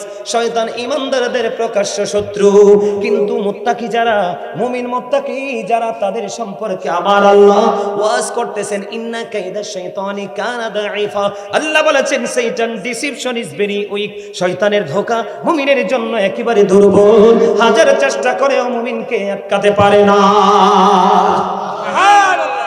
আল্লাহ কিন্তু বলেছে শয়তানকে আল্লাহ বন্দী করে দিয়েছে রমজানের উসিলা, ঠিক কিনা বলে? তাহলে গান বাদ্যযন্ত্র করবেন, বুঝতে পারছেন নি? চেহারাটা কি হয়ে যাবে? বিকৃত হয়ে যাবে, বিশ্রী হয়ে যাবে, দেখতে সুন্দর লাগবে না, একেবারে ব্যঙ্গ করেছেন। আমরা কার্টুন দেখেন না, ব্যঙ্গচিত্র দেখতে কি ভাল লাগেনি? এইরকম স্রোত ধরবে, মাটি তাদেরকে গ্রাস করবে, কিন্তু তারা নামাজও পড়বে, রোজাও করবে, হজও করবে, আল্লাহ মানবে, রাসূল মানবে, তারপরেও সাজা বহাল থাকবে। তাহলে আপনি বলেন সে কি রোজাদার বা নামাজি হতে পারে? না।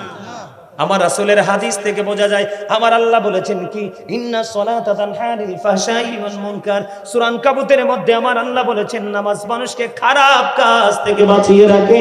আপনি যদি নামাজ পড়ার পরেও, যদি রোজা রাখার পরেও যদি বন্ধু এই গান বাদ্যযন্ত্র যদি আপনি ছাড়তে না পারেন, আপনি কখনোই রোজাদার হতে পারেন না। আমার কথা কি বুঝে আসে কিনা, বুঝে উত্তর দিবেন। আল্লাহ বলছে কি, নামাজ মানুষকে নোংরামি থেকে বাঁচায় রাখে। এখন নামাজের পরেও, এরপরেও কি স্পেশাল মাস বন্ধু, রমজান মাস। এটা হলো উম্মতের মাস। কার মাস? শাবানু শাহরি ওয়া রজবু শাহরুল্লাহ ওয়া রমাদানু শাহরু উম্মতি। ও বন্ধু, শাবান হলো কার মাস? রাসূল বলতেছে শাবান আমার মাস, রজব হলো আল্লাহর মাস, আর রমজান হলো উম্মতের মাস, গুনাহ মাফের মাস। জোরে জোরে সুবহানাল্লাহ।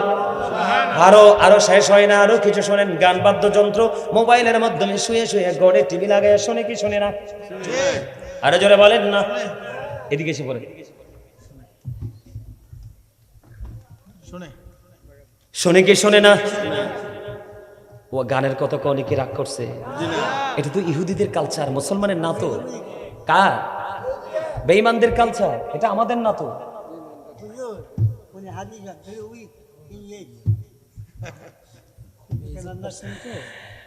আমি বুঝতে পারছি ওনার বয়স বেশি তো, এতে দুর্বল। দাদাভাই যে এতক্ষণ বসেছিলেন এটাই অনেক কিছু। আলহামদুলিল্লাহ বলে। আমার আপনার প্রাণের রাসূল বলে দিয়েছেন কি শুনেন, নবীজি বলেছে গভীর খেয়াল বন্ধু, বেশি লম্বা সময় আলোচনা করে আপনাদেরকে বিরক্ত করব না। এটা আমাদের সমাজে বাড়ি বাড়ি ঘরে ঘরে অহরহ চলে। আমি আমার মা বোনদেরকে বলবো, বাচ্চাদেরকে লোকমা দিয়ে দিয়ে খাবার খাওয়ায়। আজকে জানেন আমার বাসার লিফট দিয়ে যখন আমি নামতেছিলাম, ৫ম তলা থেকে যখন আমি নামতেছিলাম, লিফটে আমি যখন নামতেছি, তখন একজন মা তার বাচ্চাটাকে নিয়ে বের হলো। বন্ধু আল্লাহি, আল্লাহর কসম করে বলছি রে, ওই মা গুলার জন্য এই জাহান্নামটা বরাদ্দ। আর আমার মতো গাজী সুলাইমানকে যেই মা তৈরি করেছে, ওই মার জন্য জান্নাত ওদের আগ্রহে, ঠিক কিনা বলে? আসার সময় দেখলাম ছোট্ট বাচ্চা। বন্ধু, বাংলা গান যদি শুনতো মনটারে বোঝাইতাম। উপজাতিদের গান বাচ্চাটাকে শোনাচ্ছে, তাও লাউডলি শোনাচ্ছে, জোরে জোরে কন্যা নাউজুবিল্লাহ।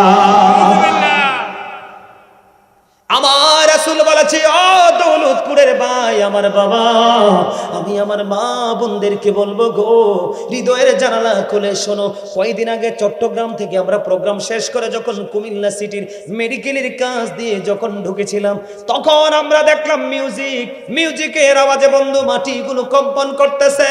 সবচেয়ে বড় লজ্জা লাগলো, সবচেয়ে বড় আফসোস লাগলো যে এগুলো কোনো না কোনো মায়ের তো সন্তান, কোনো না কোনো বাবার তো সন্তান। বাবা কোথায় আছে, মা কোথায় আছে? রাত্র প্রায় ৩টা থেকে ৪টা বাজে, এই কনকনে শীতের মধ্যে ওই কনসার্টের মধ্যে মেয়েগুলো চলে আসলো, চুরে চুরে কন্যা নাউজুবিল্লাহ। আরো জোরে বলেন। তেঁতুল গাছ লাগাইলে কি ধরে? আরো জোরে বলেন না। তেঁতুল ধরে, ঠিক কিনা বলেন? নিম গাছে কি ধরে? কথা বলেন না কেন? তেঁতুল টক, নিম হলো বন্ধু তিতা। আমার রাসূল বলছেন আল হাক্কু মুররুন, হক কথাগুলো তিতা। আমার আল্লাহ বলেছে বান্দা হক কথা তো দুতিতা হয়, মুমিনের কাছে মধুর চাইতে মিষ্টি বলে গণ্য হবে। ও কওলু কাওলান সাদীদা, সে দা রাইট থিং, তুমি সত্যটাই বলো, সঠিকটাই বলো। এই জন্য মা বোনেরা রাগ করতে পারে, আমি আমার মা বোনদেরকে বলবো, এই কারণে বন্ধু বিয়ে করানোর সময় বউ আনবেন আল্লাহওয়ালা। যদি কান কাটা বাদিদাসীও হয়, আমার রাসূল বলেছেন যদি আল্লাহওয়ালা হয়, ওই কালো বউটাকে ঘরে তোলো। এটা ঘরে ঢুকতে দেরি, তোমার ঘর আলোকিত হতে দেরি হবে না। আর ইসলামের বিদ্বেষী, নবীর দুশমন, আল্লাহর দুশমন, ইসলাম বিদ্বেষী অপূর্ব সুন্দরী মেয়ে যদি তুমি ঘরে ঢোকাও, চামড়া যতই সুন্দর হোক, তোমার ঘরে কিন্তু আলো ঢুকবে না। বলে হুজুর কেন বললেন? ওই যে মহিলাদেরকে এখন উশৃঙ্খল বিশৃঙ্খল ভাবে চলতে দেখি, রাসূল বলেছেন মাঠে পানি দিলে যেমনি ভাবে ফসল তৈরি হয়, মাঠে পানি দিলে যেমনি ফসল তৈরি হয়, নোংরা গান থেকে তেমনি মানুষের কলবে নোংরামি তৈরি হয়। গানের আসরে যাওয়া তো থাক দূরের কথা, সাহাবায়ে কেরাম গানের শব্দ শুনলে কর্ণকুহরে আঙ্গুল ঢুকিয়ে দিত, যেন এই আওয়াজ যেন তাদের কানের ছিদ্র দিয়ে যেন ভেইনে ঢুকতে না পারে। আমার রাসূল বলেছে গানের আসরে যায় পাপী মানুষ, কান দিয়ে মন দিয়ে গান শুনে যারা, তারা হলো ফাসিক মানুষ। আর গানটা শোনার পরে বলবে ও ভেরি ফ্যান্টাস্টিক, নাউজুবিল্লাহ বলেন না কেন? সে অনেক বেশি গান থেকে মজা পেয়েছে। রাসূল বলেছে উম্মত রে, তোমার মজা নেওয়ার আরো অনেক কিছুই আছে রে, ওই নোংরা জায়গায় এসো না, এখান থেকে মজা নিও না। গানটা শোনার পরে যে বলবে ফ্যান্টাস্টিক, সেই সঙ্গে সঙ্গে কুফরি করে ফেললো। আপনি বলেন রোজা রাখার পরে যেই ব্যক্তি গান বাদ্যযন্ত্র নিয়ে নিমজ্জিত থাকবে, সে কি কখনোই জান্নাত রোজাদার হতে পারে? তাহলে কি করতে হবে? গান বাদ্যযন্ত্রকেও কি করতে হবে? ডিলিট করে দিতে হবে। এটা কোনো প্র্যাকটিক্যালি কোনো পরিদর্শন নয়, মোবাইলের মাধ্যমে পর্যন্ত গান শোনা যাবে না। জোরে জোরে কোন আলহামদুলিল্লাহ, আলহামদুলিল্লাহ, আর জোরে আলহামদুলিল্লাহ। আমাদের বাংলাদেশের মানুষের বেশি স্বভাব হলো খারাপ স্বভাব দুইটা, একটা হলো মিথ্যা কথা বলা, কথা কন না কেন? আর জোরে, বিশেষ করে এখানে কোন বিজনেসম্যান আছেন কিনা আমি জানি না, যদি থাকেন আমি আপনাদেরকে বলি, আমার আল্লাহ সূরা রহমানের মধ্যে বলে দিয়েছেন ওয়াকিমুল ওয়াজনা বিল কিসতি ওয়া লা তুখসিরুল মিজান। আমার আল্লাহ বলেছেন ন্যায্য ওজন কায়েম করো, ওজনে কম দিও না। বিশেষ করে বন্ধু নিত্যদিনের দ্রব্য সামগ্রী যারা বিক্রি করে, পোশাক থেকে ধরে সবগুলো,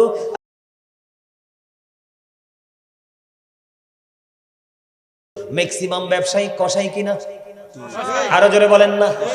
বলে কেন? আমি আপনাকে এক্সাম্পল দেই, ধরেন এটা একটা শার্ট, এখানে আমার যুবক ভাইয়ের আছে, অথবা একটা গেঞ্জি, যখন আমরা দোকানে গেলাম, আপনি দামাদামি করলেন, দোকানদার চাইলো 600 টাকা, আপনি বললেন 300 টাকা, কয়টো? এই 300 বলাতে কিন্তু দোকানদারের 50 টাকা প্রফিট হয়েছে, কিন্তু 50 টাকা প্রফিটে তার সব খরচ দিয়ে আসতে পারবে না। যদি সেই জায়গায় দোকানদার বলে ভাই বিশ্বাস করেন আল্লাহর কসম আমার 1 টাকাও লাভ হবে না, 100 টাকা বাড়ায়া দেন, সে কিন্তু মিথ্যাও বললো, জুলুমও করলো। কথা বলেন না কেন? এমনি করে করে কৌশল করে করে বন্ধু কাপড় ব্যবসায়ীটা ম্যাক্সিমামই মানুষকে ঠকাবে। পুরো অনেক ব্যবসায়ী কাছে পুরো 11 মাসের ইনকামটাই 1 মাসে করবে, আছে না নাই? আমি আপনাদেরকে বলি যেই কোনো ভাবে হোক, গল্প বাণী হোক, ইচ্ছা বাণী হোক, আমাদের দেশে অনেক বক্তা আছে, অনেক পিসাব আছে, কাল্পনিক গল্প বানায়া বলে, এটা নিয়েও বন্ধু অনেক মানুষ মজা পায়। আবার বলে এক্সাম্পল, আমি আপনাদেরকে বলি কোরআন হাদিস কি আপনার লাইফ স্টাইলকে চেঞ্জ করার জন্য কোরআন হাদিসের ভাষা কি যথেষ্ট নয়? কথা বলেন না কেন? কোন প্রাসঙ্গিক কাল্পনিক গল্প কি বানায় বলতে হবে? আমি চ্যালেঞ্জ করে বলতে পারবো বন্ধু, সেই 2200 স্টুডেন্ট লাইফ থেকে আলোচনার মাঠে আজ পর্যন্ত জীবনে কোনোদিন বন্ধু গল্প ব্রেনে আসেনি। ওই মানুষগুলো কেমন করে কাল্পনিক গল্প বানিয়ে মানুষগুলোকে গোমরা করে দেয়। আজকে আমি আপনাদেরকে বলি, আজকে ওই ধরনের বক্তা যদি আসতো এই মাঠে, মানুষ জায়গা হতো না। কথা বলেন না কেন? এখানে কোন মানুষ, আপনারা আমার কথাগুলো মন দিয়ে শোনেন বন্ধু, আপনারা বলেন, দাদা ভাই বলেন, এখন যে ওয়াজ হয় এখনকার ছেলেদের কোনো হেদায়েত আসেনি? আপনি বলেন, কথা বলেন না কেন? হেদায়াত নাই। হেদায়াত না হওয়ার কারণ হলো যে আলেমরা সঠিক বক্তব্য দেয় তাদের বক্তব্য শুনে না, যেটা টিকটকে ভাইরাল হয় এটা নিয়ে পাগল হয়। কথা বলেন না কেন? ওই বক্তাকে দাওয়াত দেওয়া হয় আলোচনা শোনার জন্য নয়, তাৎক্ষণিকভাবে বন্ধু জাস্ট টাইমে একটু মজা নেওয়ার জন্য। এই কারণে এত ওয়াজের পরেও ছেলেদের মাথায় টুপি লাগে না, বডিতে পাঞ্জাবি লাগে না, মা বাবার সাথে আচরণ ভালো হয় না, ঠিক কিনা বলেন? আমি বিশ্বাস করি আজকের আলোচনা যদি কোনো যুবক মন দিয়ে শুনে যেতে পারো, তোমার জীবনে আর কোনোদিন ওয়াজের প্রয়োজন হবে না। আমার রাসূল বলে দিয়েছেন, যুবক তোমাদেরকে বলি, ওই মানুষের মনোরঞ্জন করার জন্য, মানুষের হৃদয় রাজ্যে ধরা লাগানোর জন্য কাল্পনিক গল্প বানিয়ে বলেও না। বুখারী শরীফের মধ্যে এসেছে, তোমার আমার প্রাণের রাসূল বলেছেন, কোন মানুষের মনের গলে আনন্দ দেওয়ার জন্য কোন কাল্পনিক গল্প বানিয়ে বলা, এটাও তো মিথ্যার অন্তর্ভুক্ত। এটাও কি মিথ্যা? এটা কখনোই সত্য নয়। আপনারা দেখেন চলচ্চিত্র, সিনেমা যে দেখেন, নাটক যে দেখেন, কাল্পনিক গল্প দিয়ে বানায়, দেখবেন ম্যাক্সিমামই বাস্তবতার সাথে মিলে না। কথা বলেন না কেন? এতে মানুষের চরিত্র আরো হনন হয়, কারণ পোশাকের সৌন্দর্য বিনষ্ট হয়, শব্দ চয়ন নষ্ট হয়। কথা বলেন না কেন? আমার দিকে তাকান বন্ধু, এটাও মিথ্যার অন্তর্ভুক্ত। রাসূল বলেছেন, আমার দিকে তাকান। আপনার আমার প্রাণের রাসূল তিনি বলে দিয়েছেন, কেউ যদি মিথ্যা কথা, একটা মিথ্যা কথা বলে, তার মুখ থেকে এত বেশি দুর্গন্ধ বের হয়, এই দুর্গন্ধের কারণে তার যে সিকিউরিটি দেওয়ার জন্য ফেরেশতা তার সাথে নিয়োজিত করে দিয়েছেন আমার আল্লাহ, আমার রাসূল বলে দিয়েছেন, তার মুখের এই দুর্গন্ধের কারণে ওই ফেরেশতাগুলো তাকে ছেড়ে 1760 গজ দূরে অবস্থান করে। জোরে জোরে কন্যা নাউজুবিল্লাহ। কত গজ? 1760 গজ। তার মানে 1 মাইল দূরে চলে যায়। ঠিক কিনা বলেন? আপনি যদি রোজা থাকার পরে মিথ্যা বলেন, আপনি কি রোজাদার হতে পেরেছেন? তাহলে রোজা রাখা, আপনি নিজেকে রোজাদার হিসেবে যদি চিহ্নিত করতে চান, তাহলে মিথ্যাকে আপনাকে কন্টিনিউয়াসলি কি করতে হবে? পরিহার করতে হবে। কেননা আমি আপনাদেরকে বলি, ও বন্ধু, একদিকে তুমি মিথ্যাবাদী, আর একদিকে তুমি মুনাফিক। মুনাফিকের চরিত্র হলো 3টা। কথা দিয়ে কথা রাখবে না, আমানত রাখলে খেয়ে ফেলবে, কথা যখন বলবে মিথ্যা বলবে। তুমি মুনাফিক, তুমি মুনাফিক। মিথ্যা যারা বলে বন্ধু, তারা মুনাফিক। এবার ব্যবসায়িক হোক, ঘরের লোক হোক, ফ্যামিলি মেম্বার হোক, অথচ আউটসাইডের কোনো পার্সন হোক, যেই হোক না কেন, মিথ্যা যারা বলবে বন্ধু, তারা মুনাফিক। এটা আল্লাহ এবং আল্লাহ রাসূলের কথা। হাদিস শরীফের মধ্যে রাসূল বলেছেন, বিলিভার্স লাভ দ্য প্রফিট। ইমানদাররা আমি নবীকে ভালোবাসবে, hypocrites don't love the profit. মুনাফিকরা আমি নবীকে ভালোবাসবে না। আল্লাহ রাব্বুল আলামিন বলেছেন, একদিকে তুমি মিথ্যাবাদীর খাতায় নাম লিখেছো, বারবার মিথ্যা বলতে বলতে, কাল্পনিক গল্প বানিয়ে বলতে বলতে তুমি মুনাফিক হয়ে গেছো। আমার আল্লাহ বলে দিয়েছেন, ইন্নাল মুনাফিকিনা ফিদ দারকিল আসফালি মিনান নার। আমার আল্লাহ বলেছেন, the hypocrites will be in the lowest place of hell. মুনাফিকরা জাহান্নামের একেবারে সর্বনিম্ন লোকাল জায়গায় থাকবে, জাহান্নামের একেবারে নিকৃষ্ট জায়গায় থাকবে। জোরে জোরে বলুন নাউজুবিল্লাহ। মিথ্যাবাদী এবং মুনাফিকের একটা এক্সাম্পল আমি দিব, নিবিননি? হযরতে সুলাইমান আলাইহিস সালামের বাবার নাম জানেননি? হযরতে দাউদ আলাইহিস সালাম। ঠিক কিনা বলেন? আরো জোরে। হযরতে সুলাইমান আলাইহিস সালামের বাবার জামানায় কুদরতি একটা জিনজির ছিল, ওই জামানার মানুষের জন্য ফয়সালাকারী। কি কারি? আমি আপনারা আমাদের সমাজে অনেক সমাধান দিতে বেগ পেতে হয়। কথা বলেন না কেন? একজনরে সত্যবাদী, একজনরে মিথ্যাবাদী হিসাবে চিহ্নিত করতে কষ্ট হয়, হয় কি হয় না? তৎকালীন সময় যত বড় জটিল সমস্যা দেখা দিত বন্ধু, ওই কুদরতি জিনজির হাতে চলে আসতো। কুদরতি জিনজির যখন হাতে চলে আসতো, যার হাতে জিনজির ধরা দিত সেই সত্যবাদী, যে জিনজির স্পর্শ করতে পারতো না সেই মিথ্যাবাদী। এবার একটা প্রমাণ দেখেন, ওই তৎকালীন সময়ে বন্ধু একটা ঘটনা। এবার একজন ব্যক্তি, একজন পার্সন, তিনি কি করলেন? কিছু মূল্যবান মণিমুক্তা, হীরা জওহর একজন মানুষের কাছে আমানত রাখলেন। তখন আমানত রাখার পরে সময় পার হয়ে গেল, তিনি সময় মতো তার আমানতটা চাইতে গেলেন। দাউদ আলাইহিস সালামের জামানায় জিনজিরের ঘটনা। যখন যার মাল সে যখন চাইলেন, ওই বন্ধু গ্রহিতা একটা ডাক দিয়ে বললেন, যার কাছে মালগুলো গচ্ছিত ছিল, তিনি বললেন, তোমার মাল আমি তোমাকে অনেক আগেই ফেরত দিয়ে দিলাম। অনেক লম্বা ঘটনা, নাউজুবিল্লাহ বলেন না, আর জোরে বলেন না নাউজুবিল্লাহ। তোমার মাল তো আমি তোমাকে ফেরত দিয়ে দিয়েছি, কোনোভাবে বন্ধু আসামি ধরা যাচ্ছে না, কিন্তু মাঝখানে মালের কোনো হদিশ নাই। এবার বন্ধু কি হলো, এবার ওই জিঞ্জিরের কাছে চলে গেল, সারি সারি ভাবে মানুষগুলো চলে গেল ফয়সালা দেখতে।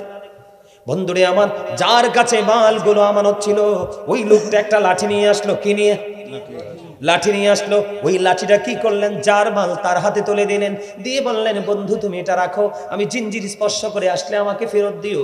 এবার যাওয়ার পরে বন্ধু কি করলেন, ওই যার কাছে মালটি আমানত ছিল হাত বাড়িয়ে দিলেন, জিঞ্জির এসে ধরা দিল। এবার বন্ধু মানুষ তো অবাক হয়ে গেল, যার মাল তার হাতে লাঠি ছিল, লাঠি এবার তিনি জিঞ্জির ধরে এসে লাঠি নিয়ে চলে গেল। ওই ব্যক্তিটা যার মাল, তিনি এবার জিঞ্জিরের দিকে হাত বাড়িয়ে দিল, জিঞ্জির এসে ধরা দিল। এবার তিনিও তো সত্যবাদী, মানুষ বিচারকগুলো আশ্চর্য হয়ে গেল। একজন ন্যায় করবে, একজন অন্যায় করবে, একজন সত্যবাদী হবে আর একজন মিথ্যাবাদী হবে, কিন্তু দুজনই সত্যবাদী, এটা কেমন করে সম্ভব? মানুষগুলো সন্দেহের মধ্যে পড়ে গেল। কিন্তু এই জিঞ্জিরের ফয়সালা আদি থেকে যেমন দিয়ে আসছে, এটার প্রতি সকলে শ্রদ্ধাশীল। কিন্তু বন্ধু দিন চলে গেল, রাত চলে গেল, সকাল যখন হলো, এবার মানুষগুলো চাইয়া দেখি ওই কুদরতি জিঞ্জির অদৃশ্য হয়ে গেছে। আল্লাহ রহমতের জিঞ্জির আল্লাহ উঠিয়ে নিয়েছে। হুজুর কেন? একদিকে মিথ্যাবাদী, আরেকদিকে মুনাফিকি, আমানত দেওয়ার পরে আমানত খেয়ে ফেলেছে। কথা যখন বলেছে, যতবারই বলেছে মিথ্যা বলেছে। এই জন্য আমি বলি বন্ধু, ওই যে লাঠি ছিল, ওই লাঠির মধ্যে তার সকল আমানত মণিমুক্তাগুলো ছিল, হীরা জওহর গুলো ছিল। এই লাঠির মধ্যে তার মাল, মানে তাকে তারে বুঝাই দিছি, দিয়ে হাত বাড়াইছে, জিঞ্জির ধরা দিয়েছে। ধরার পরে আবার আইসা লাঠি নিয়ে গেল, ওই লাঠি তার হাতে চলে গেল। তার মানে যার মাল সে মাল এখনো পায়। তার মানে মাঝখানে কৌশল হলো, ওই ফাঁকা লাঠির মধ্যে এই মিথ্যাবাদী এবং মুনাফিকের কারণে ওই দাউদ আলাইহিস সালামের জামানায় ফয়সালাকারী রহমতের ভান্ডার, ওই জিঞ্জির আল্লাহ উঠিয়ে নিয়েছে। ঠিক তেমনি ভাবে আমাদের সমাজের দিকে তাকিয়ে দেখেন, বর্তমান প্রেক্ষাপটের দিকে তাকিয়ে দেখেন, গাছে বন্ধু ফল ধরে, পেয়ারা পাকাইয়া খাওয়া যায় না, কামড় দিলেই ফোকা। গাছের আগায় বড়ই, পেকে হলুদ হয়ে আছে, কামড় দিলে পোকা। তার মানে আমি কামড় দিয়ে খাইলাম ধোকা। কথা বলেন ঠিক না বেঠিক? এটাকে আমি বাস্তব বলেছি কিনা? বাস্তব। আমরা ছোট্ট থাকতে দেখতাম অগ্রহণ মাসে ধান কেটে শুকিয়ে বাড়ি আনতো, গরুর খাবার মানুষের খাবার দুটোই শুকাইতো। এখন দেখা যায় অগ্রহণ মাসে পর্যন্ত বর্ষায় এসে পচিয়ে দেয়। তার মানে আপনার ম্যাক্সিমাম ব্যবসায়িক মিথ্যা কথা বলে। করোনা কালে দেখেছেন কেমন জুলুম করেছে বাসার মালিকরা, ব্যবসায়িকরা সিন্ডিকেট করেছে, ঠিক কিনা বলেন? মিথ্যার কারণে, মুনাফিকের কারণে বাংলার আনাজ কানাজ থেকে, আকাশ থেকে রহমত আল্লাহ উঠিয়ে নিয়েছে। আপনি যতই রহমতের মাস, মাগফিরাতের মাস, নাজাতের মাস, আপনি রমজানকে পান, আপনি রহমতকে রহমতের কন্ডিশনে আগাইলে রহমত হিসাবে পাবেন। তাহলে কি করা যাবে না? মিথ্যা বলা যাবে না। যদি আপনি মিথ্যা পরিহার করতে পারেন, তাহলে আপনি হবেন বন্ধু রোজাদার। না হয় আপনি রোজাদার লম্বা করতে পারতাম, কিন্তু আমার আরো ওয়াজ বাকি আছে। আমার ওয়াজের ধারাবাহিকতা আপনাদের ভালো লাগেনি? ইনশাআল্লাহ ছোট ছোট করে বলছি যে এগুলো তো আপনার আমার জীবনে বেশি, ঠিক না বলেন? এবার আসেন বন্ধু, আমার দিকে তাকান। আপনার ঘরে বলেন, বাইরে বলেন, দোকানে বলেন, সমনে বলেন, বাজারে বলেন, এই বাড়ি থেকে ওই বাড়ি বলেন, প্রত্যেকটা সমাজের মধ্যে বন্ধু একটা অস্থিতিশীল পরিবেশ কাজ করে। একটা নারীরা লাগাই রাখছে, আর একটা সমাজের উশৃঙ্খল পুরুষরা লাগাই রাখছে। এটা কিসের মাধ্যমে? গীবতের মাধ্যমে। কথা কয় না কেন? আরো জোরে বলেন না, গীবতের মাধ্যমে কিনা? মারামারি, কাটাকাটি, খুনাখুনি হয় কি হয় না? আল্লাহ কোরআনে বলেছেন, আল ফিতনাতু আশাদ্দু মিনাল কতল। সমাজের মধ্যে গোলযোগ সৃষ্টি করা হত্যার চেয়ে বড় জঘন্য অপরাধ। এখন আপনি যদি গীবত করেন, তাহলে আপনি রোজাদার হতে পারেননি। গীবত করেনওয়ালা মানুষ, যারা গীবত করতে যার, তার লসের কোনো শেষ নাই। যার বদনাম করছে তার গুনাহ তার আমলনামায়, আর তোমার নেক যার বদনাম করছে তার আমলনামায়। আল্লাহ রাসূল বলেছেন, যে গীবত করলো সে যেন মরা বাইয়ের গোশত খাইলো। গীবত করেনওয়ালা মানুষগুলো কখনো নামাজি হতে পারে না, কখনো রোজাদার হতে পারে না। রাসূল সাহাবায়ে কেরামদের কিনে দাঁড়িয়ে আছেন, হঠাৎ করে একটা বিকট একটা দুর্গন্ধ আসলো। কি আসলো? নোংরা একটা দুর্গন্ধ আসলো। হাদিস শরীফের মধ্যে এসেছে এই দুর্গন্ধ আসার পরে সাহাবাই কেরামকে আপনারা আমার প্রাণের রাসূল প্রশ্ন করলেন, এই স্বভাব কিন্তু মহিলাদের মধ্যে বেশি এবং দোকান চাটা মুরব্বীদের মধ্যে বেশি। জিটা মজা হইছে না তো? খাবারে লবণ না দিলে খাইতে পারেননি? কেন? স্বাদ লাগে না। Thank you. আমার চাচা তো অনেক active. You are very experience man. ঠিক কিনা বলেন? দারুণ লাগতেছে আমার চাচার উত্তরগুলো। ওইদিকে পাইছি আরেকটা, ওই যে সান্না সাইরেছে কেমন। এই আপনাদের জন্য মজার খবর আছে। আল্লাহ রাব্বুল আলামিন বলে দিছে, যেই বুড়া আমার গোলামি করতে করতে বুড়া হইছে, এই বুড়ারে আমি আল্লাহর জাহান্নামে দিতে শরম লাগে। আলহামদুলিল্লাহ বলেন না কেন? আলহামদুলিল্লাহ। যেই বুড়া আল্লাহরে ডাকতে ডাকতে নবীর প্রেমের রশি ধরতে ধরতে বুড়া হইছে, আল্লাহ কয় হাবিব আপনি জানাইয়া দেন এই বুড়াদেরকে আমি আল্লাহর জাহান্নামে দিতে শরম পাই। সুবহানাল্লাহ। আর যেই বুড়া হনো বুড়া হইয়া কুটনামি করে, বউ মারে, বাড়ি বাড়িকে ঝগড়া করে, ঠিক কিনা বলেন? ওইটারে আল্লাহ জাহান্নামে পোড়াইতে মজা পায়। বুঝেন নাই? কত জঘন্য কথা, খেয়াল করেন না। এটি তো আপনাদেরকে সজাগ করতেছি আমি। আপনাদের ঘুমন্ত মানুষ আমি জানি, আপনার সমাজ আমার সমাজ সব এক, কারণ আমরা বাংলাদেশেরই মানুষ। কথা বলেন না কেন? আমার রাসূল বলতেছেন দুর্গন্ধ দুর্গন্ধ দুর্গন্ধ। সাহাবায়ে কেরামকে প্রশ্ন করলেন, সাহাবীরা রে এই যে দুর্গন্ধ কেন এসেছে, কোত্থেকে এসেছে আমাকে বলতে পারো কি? ইয়া রাসূলুল্লাহ আপনি তো ভালো জানেন। এবার আমার নবীজি বললেন, এই দুর্গন্ধটা আসছে ওই ব্যক্তি থেকে, একজন ব্যক্তি আর একজনের বদনাম করতেছে, গীবত করতেছে, এই কারণে ওই দুর্গন্ধ আমার নাকে এসে লেগেছে। তার মানে যিনি গীবত করে তিনি দুর্গন্ধযুক্ত পারসন। কথা বলেন না কেন? আমার কথা নয়, আমারে বকলে লাভ হইতো না, উল্টা রিঅ্যাকশনে পড়বেন আপনারা। এটা আমার প্রাণের নবীর বক্তব্য। শুধু এখানে একান্ত নয়, যারা গীবত করে তারা কখনোই রোজাদার হতে পারে না, তারা কখনোই বন্ধু নামাজি হতে পারে না, তারা কখনোই ক্ষমা পেতে পারে না, তারা কখনোই আল্লাহর রহমতের বান্দাদের অন্তর্ভুক্ত হতে পারে না। কারণ কি জানেননি? কাল হাসরের ময়দানে যিনি যার বদনাম করেছে, গীবত করেছে, তার কাছেই তাকে দাঁড় করানো হবে, নিয়ে যাওয়া হবে। নিয়ে যাওয়ার পরে বলবো তুমি তার গোশতগুলো চিবিয়ে চিবিয়ে কামড়ে কামড়ে খাও। বন্ধু যিনি দুনিয়ায় গীবত করেছেন তিনি কি করবেন? ওই ব্যক্তিটার গোশতগুলো খাইতে হবে, তো বাঁচার উপায় নাই। কামড়ে কামড়ে চিবিয়ে চিবিয়ে খাবে আর মুখটাকে ভিঞ্চাতে থাকবে, চিৎকার করে করে কান্না করতে থাকবে। আল্লাহ কি বলছে জানেননি? আল্লাহ বলেছে, গাজী সুলাইমান তোমাদের দৌলতপুরে গিয়ে ওয়াজ করেছিল, তাকে তোমরা ভালোবাসেনি। আবার আল্লাহ বলে দিয়েছেন, ইন্নাল্লাহা লা ইয়াজলিমুন নাসা শাইয়্যাও ওয়ালাকিন্নান নাসা আনফুসাহুম ইয়াজলিমুন। আল্লাহ বলেছেন, আল্লাহ বান্দার উপর জুলুম করে না, বান্দা নিজে নিজের উপর জুলুম করে। আল্লাহ বলেছেন, আল্লাহু লা ইউহিব্বুজ জালিমিন, যারা জালেম অত্যাচারী আল্লাহ তাদেরকে ভালোবাসে না, মহব্বত করে না। আমার আল্লাহ বলেছেন, ওয়ালিজ জালিমিনা মিন আনসার, যারা জালেম অত্যাচারী আমার আল্লাহ বলেছেন তারা যখন বিপদে পড়বে আমার আল্লাহ তাদের জন্য কোনো সাহায্যকারীও রাখে নাই। সারা জীবন গীবত করে আজকে ধরা পড়েছো, মানুষের গোশত খেতে হবে, ভেংচাতে থাকবে, কান্না করতে থাকবে। আবার আল্লাহ বলে দিয়েছেন, লা ইয়ামুতু, মরতে পারবে না। People will not die that day, সেদিন মানুষ মরতে পারবে না। আল্লাহ বলেছেন, ফিহা ওয়ালা ইয়াহইয়া, people will not be able to live that day, সেদিন মানুষগুলো বাঁচতেও পারবে না। আমার আল্লাহ বলেছেন, ওমা হুমান হাবি গায়িবিন, people will not be able to escape that day, সেদিন মানুষ সেখান থেকে পালাইতেও পারবে না। তুমি চাইলে দৌড় দিবা, না না না। আমার আল্লাহ বলেছেন, ইন্না বাতশা রাব্বিকা লাশাদীদ, the seizing of Allah is difficult, আল্লাহর ধরা বড় শক্ত, আল্লাহর পাকড়াও বড় কঠিন। আল্লাহ তোমাকে শক্ত করে ধরবে। ইন্নাল্লাহা সারিউল হিসাব, Allah is quick to take account, Allah হিসাব গ্রহণে অত্যন্ত তৎপর। তুমি কাকে দোষ দিবে? কাউকে দোষ দিতে পারবে না। আমার আল্লাহ কুরআন শরীফের 30 পারা সূরা ইনফিতরের মধ্যে বলে দিয়েছেন, ওয়া ইদাল কুবুরু বুসিরাত আলিমাত নাফসুম মা কদ্দামাত ওয়া আখরাত। জোরে জোরে বলুন আল্লাহু আকবার। কবর যখন ওপেন হয়ে যাবে, আপনি আমি সকল সৃষ্টি কে কি করেছে আর কি করেনি প্র্যাকটিক্যালি দেখতে পারবে, জানতে পারবে। শুধু গাছে দোষ দেওয়া। ওয়াজকে বুঝতে পারছেন? এই যে ওয়াজটা করছি, এই 2-4 মিনিটের ওয়াজে আপনার জীবনকে বদলে দেওয়ার জন্য। That's enough. কথা কি বুঝতে পারছেন নি? কি করবে? খাইতে থাকবে, তাহলে যেই ব্যক্তি রোজাদার, যদি আমার দিকে তাকান, আমি বিরক্ত করব না, ছোট্ট করে দুইটা টপিক দিয়ে শেষ করে দেই। রোজাদার যদি রোজা রাখার পরে যদি এই বদনাম করে, গীবত করে, তার ঠিকানা হবে ওই মানুষের, মরা মানুষের গোশত খাওয়া। তাহলে সে কি রোজাদার হইতে পারছে? কারণ রোজাদার না রাইয়ান নামক জান্নাতের গেইটি দিয়া যাবে।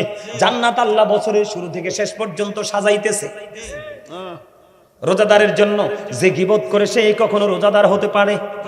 আরো জোরে বলেন, পারেনি। তাহলে আপনাকে গীবত পরিহার করতে হবে। ওজনে কম দিতে পারবেন না, পারলে একটু বাড়াই দিয়ে। কথা কয় না কেন? কারণ আপনি সব সময় মনে রাখবেন, আমার কাছে যেন কেউ পাওনা না থাকে, আমি যেন সবার কাছে পাওনা থাকি। প্রত্যেকটা মানুষের মানসিকতা এমন ভাবে স্থির করতে হবে। এবার আসেন, আপনার আমার সমাজের মধ্যে চাঙ্গা একটা ব্যবসা চলে, যেটার নাম হলো বন্ধু সুদ। আপনাদের দৌলতপুরে আছে না নাই? সুদ খাইয়া রোজা রাখলে হইব নি? আরো জোরে কোন না, সুদ খাইয়া রোজা রাখলে হইব নি? আরো জোরে, সুদ খেয়ে রোজা রাখলে রোজা হবে না। একটুখানি বলবো নি আপনাদেরকে এটা নিয়ে, আরো জোরে বলেন।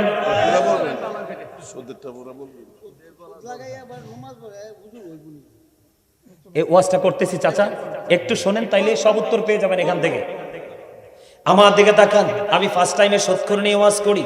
কোন সিস্টেমে সুদ খায় জানেননি? এখন কোন সিস্টেমে সুদ খায় আমি কাছে থেকে দেখছি। আপনি যেমন একটা পাড়ায় আছেন, তেমনি আমি একটা পাড়ায় থাকি। ছোট বড়, শিক্ষিত মূর্খ সব জাত মিলিয়ে একটা সমাজ হয়। কথা বলেন না কেন? বন্ধু হাওলাত চাইলে বাইরে হারামও নাই। আপনি সুদে কইলে কইবা আমার বাইরের কিছু টাকা আছে আমানত, ডাহা মিছা কথা। ওই পুরনো ওয়াজে ফিরা যাইতে হয় মিথ্যাবাদীদের কাতারে। কথা বলেন না কেন? মহিলার একটা টেকনিক অবলম্বন করে, বুবু আমার বাচ্চাটা অসুস্থ, কয়টা টাকা দাও। এবার বুবু বলবে, বোন বিশ্বাস কর আল্লাহর দোহাই নাই, যা তুই। যখন বলবে সুদ দেব গো বুবু, কিছু বেনিফিট দিব, বুবু একটা সেকেন্ড দেরি করবে না, বলবে আমার বড় দুলাভাই বিদেশ, আপার কাছে টাকা ভর্তি। জাস্ট অনেকগুলো থেকে একটা তুলে ধরলাম। বুদ্ধিমান যারা, ভেরি ইন্টেলিজেন্ট যারা, ভেরি ক্লেভার যারা, তারা আইডেন্টিফাই করতে পারছেন। কথা বলেন না কেন? এটা আপনাদের এখানে হয়তো নাই, আমার এখানে অনেক আছে বন্ধু। আল্লাহর হাবিব বলেছে, আমার দিকে তাকান, আল্লাহর যেই ব্যক্তি সুদের মাধ্যমে 1টি টাকা উপার্জন করলো, সে যেন তার গর্ভধারিণী মায়ের সাথে যেন 36 বার যেন সে জিনা করলো। 36 বার। সুদ খাওয়া মানে নিজের মাকে বিবাহ করা। কোন পাগল সন্তান মায়ের দিকে কুদৃষ্টিতে তাকায় না, কিন্তু তার কর্ম দ্বারা ওই পাপ তার আমলনামায় ঢুকে। নাউজুবিল্লাহ বলেন না? বুখারী শরীফের মধ্যে এসেছে বন্ধু হাদিস খানা, আমার নবী আপনার নবী তিনি বলেছেন, তুমি যদি 10টা টাকা দিয়ে জামা বানাও, এবার মহিলার কাপড় হোক, পুরুষের পাঞ্জাবি হোক, কয় টাকা? 10 টাকা দিয়ে যদি তুমি একটা জামা বানাও, 10 টাকা দিয়ে যদি তুমি একটা জামা বানাও, এর মধ্যে 9 টাকা তোমার পরিশ্রমের হালাল, 1 টাকা সুদ ঘুষ বা যেই কোনো কিছুর হতে পারে। ওইটা 1 টাকা লাগাইয়া তুমি 9 টাকার সাথে 10 টাকা ভরে যদি তুমি জামা বানাও, রাসূল বলেছেন তুমি কিয়ামত পর্যন্ত নামাজ পড়তে পারবে, আল্লাহর দরবারে তোমার নামাজ কবুল হবে না। অথচ বন্ধু নিয়ামতের হাদিসটাও বলে দেই, গজবের টাল লগে লগে বলবো নি? এখন আপনাদের এই দৌলতপুরে গাছের পাতা ঝরতেছে না? আমার কুমিল্লায় শুধু ঝরে? সব গাছের পাতা? ও মামা, সব গাছের পাতা বলে ঝরে? তাল গাছের পাতা ঝরে, সুপারি গাছে, নারকেল গাছে, এগুলো তো ইচ্ছে মতো ঝরে নাই, সময় মতো ঝরে। বসন্ত আসার আগেই সব পাতা ঝরে যায়। ঝরে কি ঝরে না? বন্ধুরে আমার, হযরতে আবু যর রাদিয়াল্লাহু তাআলা আনহু থেকে হাদিস বর্ণিত, আপনার আমার প্রাণের নবী শীতের দিনে বের হলো, বের হওয়ার পরে দেখলেন গাছের পাতাগুলো বিরামহীন ভাবে জোরে জোরে পড়ছে। এবার রাসূল কি করলেন? গাছের ঢাল ধরলেন, ধরার পরে আবু যরকে একটা ডাক দিলেন। আবু যর উত্তর দিলেন, লাব্বাইকা ইয়া রাসূলুল্লাহ, ইয়া হাবিবাল্লাহ, নবী গো আমি হাজির। এবার আমার রাসূল বললেন, রে আবু যর, তুমি চাইয়া দেখো শীতের কারণে গাছের পাতাগুলো কেমনি শুষ্ক হয়ে ঝরে ঝরে পড়ছে। ঠিক তেমনি ভাবে কোন আল্লাহর পাগল নামাজের মাধ্যমে যদি সিজদাটা আল্লাহর কুদরতি কদমে কপাল লাগাইয়া সিজদা দেয়, সিজদা দিতে দেরি শীতের দিনের গাছের পাতার মতো তার গুনাহ ঝরতে দেরি হয় না। তাহলে নেগেটিভ এন্ড পজিটিভ, আলো এবং আধার বুঝতে পারছেন নি? শুধু একটা টাকা না পাক থাকার কারণে আপনার ওই নামাজ পর্যন্ত বাতিল। আপনি তারাবি পারা রাকাত 20 রাকাত পরে লাভ হইবনি? আরো জোরে বলেন। তাহলে সুদের সম্পর্কে জানতে পারছেন নি? আমার দিকে থাকার বন্ধু, সুদ যিনি খায়, সুদ যিনি দেয়, সুদের সাক্ষী যিনি হয়, সুদের স্টাম্প যিনি লেখে, সুদের টাকা কালেকশনে যে নিয়োজিত থাকে, তাকে সবার সমান সাজা, কাউকে বন্ধু ছাড় দেওয়া হবে না। আমি আপনাদেরকে বলে দিতে চাই, রাসূল বলেছেন লা তুকবালু সালাতুম বিগাইরি তুহুর। ও বন্ধু, লা তুকবালু সালাতুম বিগাইরি তুহুর ওয়ালা সাদাকাতুম মিন গুলুল। রাসূল বলেছেন পবিত্রতা ছাড়া নামাজ কবুল হয় না। হালাল টাকা ছাড়া বন্ধু কখনো কোনো দান সাদকা কবুল হয় না। এখন বর্তমানে ম্যাক্সিমাম মসজিদের মুসল্লি বন্ধু বেকায়দায় আছে। তার কারণ কমিটির মধ্যে সভাপতি না হয় সেক্রেটারি না হয় ক্যাশিয়ার না হয় মোতাল্লি একটা না একটা সুদ কোথায় আছে না নাই? এই সুদখোরের অত্যাচারে ইমাম পর্যন্ত মিম্বরে দাঁড়াতে পারে না। আজ থেকে 2 মাস আগে সুদের ওয়াজ করার কারণে মসজিদের সভাপতি সাহেব আমাদের কুমিল্লাতে বলছে, হুজুর আগামী জুম্মা থেকে আপনারা আসার দরকার নাই। জোরে জোরে কন্যা নাউজুবিল্লাহ। আপনি বলেন আলেমদের বাজেটের, আপনাদের বাজেটের মালিক কি মসজিদের সভাপতি না আল্লাহ? তাহলে আপনার আমার টেনশন করার দরকার আছে নি? আমি আগে কিন্তু জুম্মা পড়াতাম, কন্টিনিউ জুম্মা পড়াতাম। ও বন্ধু, আমাদের মতো মানুষকেও মাঝে মাঝে ইশারা ইঙ্গিতে বুঝাইতে চাই, হুজুর এই ওয়াজ করবেন না। আমি বললাম এই জায়গাটাকেই আমি থাকবো না। আমার জন্য গোটা পৃথিবী আমার আল্লাহ ওপেনিং করে দিয়েছে, যেখানে যাই সেখানে স্বাধীনভাবে কথা বলতে পারি। মিডিয়া যদি থাকে তাহলে আলেমদের কথা লুকানোর সুযোগ নাই, আছে না নাই? আজকে দেখছেন নি কয়টা আসছে? কতগুলো দেখছেন নি? গতকালকে ডাবল ছিল, কারণ আজকে অনেক দূরে আসতে, এই জন্য মিডিয়াগুলো আসতে পারেনি আর দাওয়াতও দিতে পারেনি। এবার আসেন, বুঝতে পারছেন নি আমার কথা? আপনি সুদখোর টাকা দিলে নিবেন না, কথা কয় না। আমার গ্রামে 32 বছরের পুরনো একটা মসজিদ বন্ধু, জীর্ণ শীর্ণ মাটির ঘর, ভয়ে মানুষ নামাজ পড়তো না। আমি অদম গুনাহগারকে আমার আল্লাহ কবুল করেছে। মাত্র 5 মাসে ভিতর বাহির বন্ধু টাইস করে আমি আমার মসজিদ কমপ্লিট করে আগে 5 ওয়াক্ত হতো জুম্মার খতিব নিয়োগ দিয়ে দিয়েছি। মাত্র 5 মাসে এলাকার ম্যাক্সিমাম মানুষ সুদখোর থেকে টাকা নেই। আলহামদুলিল্লাহ কয় না দি? পুরা গ্রাম মিলে 5 বছর লাগে মসজিদ করতে পারে না, মাত্র 5 মাসে। কয় মাসে? আপনাদের সবাইকে দাওয়াত দিয়ে যাই, আমার মসজিদ একটু অনলাইনে দেখবেন, দেখলে চক্ষু শীতল হয়ে যাবে। মনের মতো করে সাজিয়েছি। আমার ভাই একটা দেশের বাইরে থেকে আসছে শুধু ডিজাইন করার জন্য।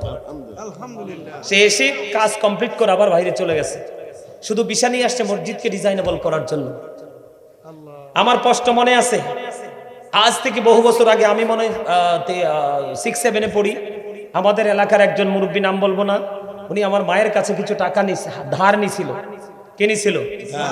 ধার নেওয়ার পরে টাকাটা ফেরত দিতে আসছিল, আইসা বলছিল যে মা তুমি তো আমাকে টাকাগুলো দিছো অনেক বিপদে কাজে লাগছে, যে আমার গ্রামে অনেক মানুষের কাছে টাকা চাইছে, কেউ সুদ ছাড়া আমাকে টাকা দেয় নাই, তুমি আমাকে এইভাবে দিয়েছো মা, আমি তোমাকে কিছু দিতে চাই। আমার মা, আমার কষ্ট মনে আছে, আমার মা বলছিল, আমি বলছিলাম যে আপনাকে একটু বসতে বলবো, আপনি আমার ঘর থেকে বের হয়ে যান। আমি নিজে কানে শুনেছি, এখন সে আওয়াজটা আমার কানে বাজে। আমার মা কি বলেছিল? যে আপনি আমার ঘর থেকে বের হয়ে যান, আপনাকে বসতে বলবো বলেছিলাম, আপনি বসার দরকার নাই, বের হয়ে যান। হয়তোবা আমার মা, আমার জীবন, আমার মাকে তাহাজ্জুদ এমন কোন অতিরিক্ত আমল নাই, আমি সকাল থেকে সন্ধ্যা কোরআন তেলাওয়াত, আমার বাবাকেও জীবনে দেখিনি আমি এক ওয়াক্ত নামাজ কাজা করতে। হয়তোবা এই কারণে আমি এমন হয়েছি। ওই যে বললাম না, তেঁতুল গাছ লাগাইলে তেঁতুলি ধরে, ল্যাংড়া গাছ লাগাইলে ল্যাংরাম ধরে। কথা বলেন না কেন? আল্লাহর বাজেট ঠিক ভাজ মতোই আছে। কথা বুঝতে পারছেন? এই জন্য মা বাবা আগে সচেতন হতে হবে, অটোমেটিক্যালি নূরানি সন্তান অটোই বের হয়ে আসবে। মালিককে আপনি দেখবেন ডাক্তার, ইঞ্জিনিয়ার, এসপিডিসি, এমপি, মন্ত্রী বানানো সহজ, টাকা দিয়ে বানানো যায়। গোটা পৃথিবী যদি তুমি অবন্ধ বিনিয়োগ করো, আলেম বানাইতে পারবা না ওই মায়ের পেটটা যদি বালা না হয়। ঠিক কিনা বলে? পৃথিবীর সব বানানো যায়, ঘোষ দিয়ে আলেম বানানো যায় না। এই জন্য আলেমদের সাথে প্রেমের ডুরি লাগাও, তুমিও নুরানি হয়ে যাবে। আরো জোরে আলেমকে ভালোবাসলে যদি নবীর ভালোবাসা হয়, নবীর ভালোবাসা থাকলে যদি আল্লাহকে অটো পাওয়া যায়, তাহলে বুঝতে হবে আলেমরাও নুরানি মানুষ, যদি সে হক্কানি আলেম হয়। বর্তমানে দুনিয়ার লোভী অনেক ইমাম সাহেব ওদের সাথে যুক্ত আছে, ঠিক কিনা বলে? আমি আপনাকে বলি, যেই ইমাম সাহেব, যেই বক্তা সাহেব, যেই হুজুর দেখবেন সভাপতি, সেক্রেটারি, পাওয়ারফুল পারসনকে ম্যানেজ করে চাকরি করে, ওটার নামাজও হবে না, মুসল্লিদের নামাজও হবে না। ইমাম হবে স্বাধীন এবং উন্মুক্ত। ও বন্ধু, মনে যা চাইবে তাই বলবে, সে হলো এই রাজ্যের বড় রাজা। বুঝতে পারছেন? আজকে ইমাম সাহেবগুলো যদি অ্যাক্টিভ হতো, ইমামগুলো যদি দুনিয়ালোভী না হতো, এই সমাজ থেকে বন্ধু শোরটাকে চিরতরে দূর করা সম্ভব ছিল কিনা বলেন? একটা সৎকর মারা গেলে জানাজায় যায়েন না, একটা সৎকর ডাকলে আপনি তার ঘরে যায়েন না। আমি আপনাকে বলি, আমি মেডিকেলে ছিলাম 2 বছর। কয় বছর? কুমিল্লা মেডিকেলের এরিয়ার ভিতরে একটা জায়গা আছে, একবারে মেডিকেল, 2টা মেডিকেলের মাঝখানে, ময়নামতি মেডিকেল এবং কুসাইতুলি মেডিকেল, ওইটার মাঝখানে একটা জায়গা আছে, 12পাড়া পশ্চিম পাড়া। ওটার মধ্যে আমি 2 বছর নামাজ পড়িয়েছি। বন্ধ, কেউ বলতে পারবে না আমি কারো ঘরে একটা গ্লাস পানি পর্যন্ত খাই নাই। কেন জানেননি? আপনার জবান যদি পবিত্র থাকে, ডাক দিলে মালিক শুনবে। আর আপনি যদি খাইয়া মোটা হন, জিহ্বাটাকে যদি নাপাক করে ফেলেন, আপনি সারা জীবন ডাকলেও আল্লাহ শুনবে না। আমার চিন্তা হলো, কে রে সুৎখোর, আমি তো জানি না। এই জন্য বন্ধু খাইনি। তার আগে ছিলাম কুমিল্লা বিশ্বরুরে বন্ধু, এখানেও খাইনি। আমি জীবনে যত জায়গায় নামাজ পড়িয়েছি, কোন মুসল্লি আমাকে একটা গ্লাস পানি অথবা খাবার তথা দূরে পানিও খাওয়াইতে পারে নাই। আমি যেখানে যাইতাম, আমি পানির বোতল হাতে রাখতাম। ঠিক কিনা বলেন? আলহামদুলিল্লাহ বলেন না কেন? কাল্পনিক গল্প নয়। ভিডিওগুলো দেখবেন, হাজার হাজার ভিডিও দেখবেন, একটা তো আমার খাবারের কোনো নমুনা নাই। আমার জীবনে একটা ঘটনা আছে বন্ধু, ত্যাগ করতে চাই, কারণ এই দুনিয়াটা চোখ মেলতে এবং খুলতে যত সময় তার চেয়েও কম। ঠিক কিনা বলেন? এই জন্য বলছি, তুমি টাকা পয়সার লোভে তুমি নিজেকে পাগল করে দিয়েছো। সামুর ইবনে জুনদুব রাদিয়াল্লাহু তাআলা আনহু থেকে হাদিস কানা বর্ণিত। আপনারা কি কেউ বিরক্ত হন? আরো জোরে বলেন। কারণ বিরক্ত করে নবীজি বলেছেন ওয়াজ চলবে না। মানুষের বিরক্তি আসা বানিয়ে আলোচনা থেকে তার চিন্তা অন্যদিকে চলে যাওয়া। কোরআন হাদিসের কথা বলবে, থিংকিং যদি কি হয়ে যায়, ল হয়ে যায়, তখন তুমি আর ওয়াজ করো না, তুমি জাস্ট সাইলেন্ট হয়ে যাও। আমি আলোচনা শেষ প্রান্তে চলে আসতে চাই বন্ধু, বেশি হয়ে যাবে, সব মনে রাখতে পারবেন না। আপনাদেরকে বলে দিতে চাই, আমার নবীজি সাহাবাই কেরামদেরকে বললেন, সাহাবীরা রে, তোমরা কোনো স্বপ্ন দেখেছো কিনা? সাহাবীরা বললেন, ইয়া রাসূলুল্লাহ, না না, আমরা কোনো স্বপ্ন দেখিনি। এবার রাসূল ডাক দিয়ে বললেন, আমি একটা স্বপ্ন দেখেছি। এই হাদিসটা বলতে কম পক্ষে আমার ব্যাখ্যা করতে 40 থেকে 45 মিনিট লাগবে, আমি সেই দিকে যাব না। এর মধ্যে একটা টপিক আমি তুলে ধরবো আপনাদের সামনে, যেহেতু শোধ নিয়ে। নবীজি বন্ধু চলতে শুরু করলেন। চলতে চলতে চলতে চলতে অনেকগুলো দৃশ্য দেখলেন। এর মধ্যে একটা দৃশ্য তিনি দেখতে পাইলেন, একটা মানুষ রক্তের নদীতে সাঁতার কেটে কেটে পারে আসতে চায়। কি করতে চায়? সাঁতার কেটে কেটে বন্ধু কোলে আসতে চায়, পারে উঠতে চায়, কিন্তু সে উঠতে পারে না। কেন পারে না? আরেকজন কুলের মধ্যে ভয়ঙ্কর পাথর হাতে নিয়ে দাঁড়িয়ে আছে। আসতে চাইলে তাকে পাথর মারা হয়, আসতে চাইলে তাকে পাথর মারা হয়, এমনি করে করে উঠতে চাইলে তাকে পাথর মারা হয়। নবীজি এই দৃশ্য দেখতে পাইলেন, প্রশ্ন করলেন সঙ্গীরা, নবীর সঙ্গী হলো ফেরেশতারা, তোমরা বলে দাও গো, এই মানুষটা কে, তার অপরাধ কি? ইয়া রাসূলুল্লাহ, এই মানুষটা হলো দুনিয়ার সুদখোর। এবার আমি বলি, কেন রক্তের নদীতে, অন্য কোন নদীতে কেন তাকে সাজা দেওয়া হয় না? রক্ত কি ভালো জিনিস না খারাপ জিনিস? খারাপ জিনিস। ও বন্ধু, নির্দিষ্ট সময়ের পরে আর নাকের কাছে রক্তের ইয়াটা সেন্টটা নিয়ে যায় না, ঠিক কিনা বলে? আপনি খাবার যখন খান, রক্ত তৈরি হয়। খাবার না খাইলে কিন্তু শরীরে ব্লাড আসবে না।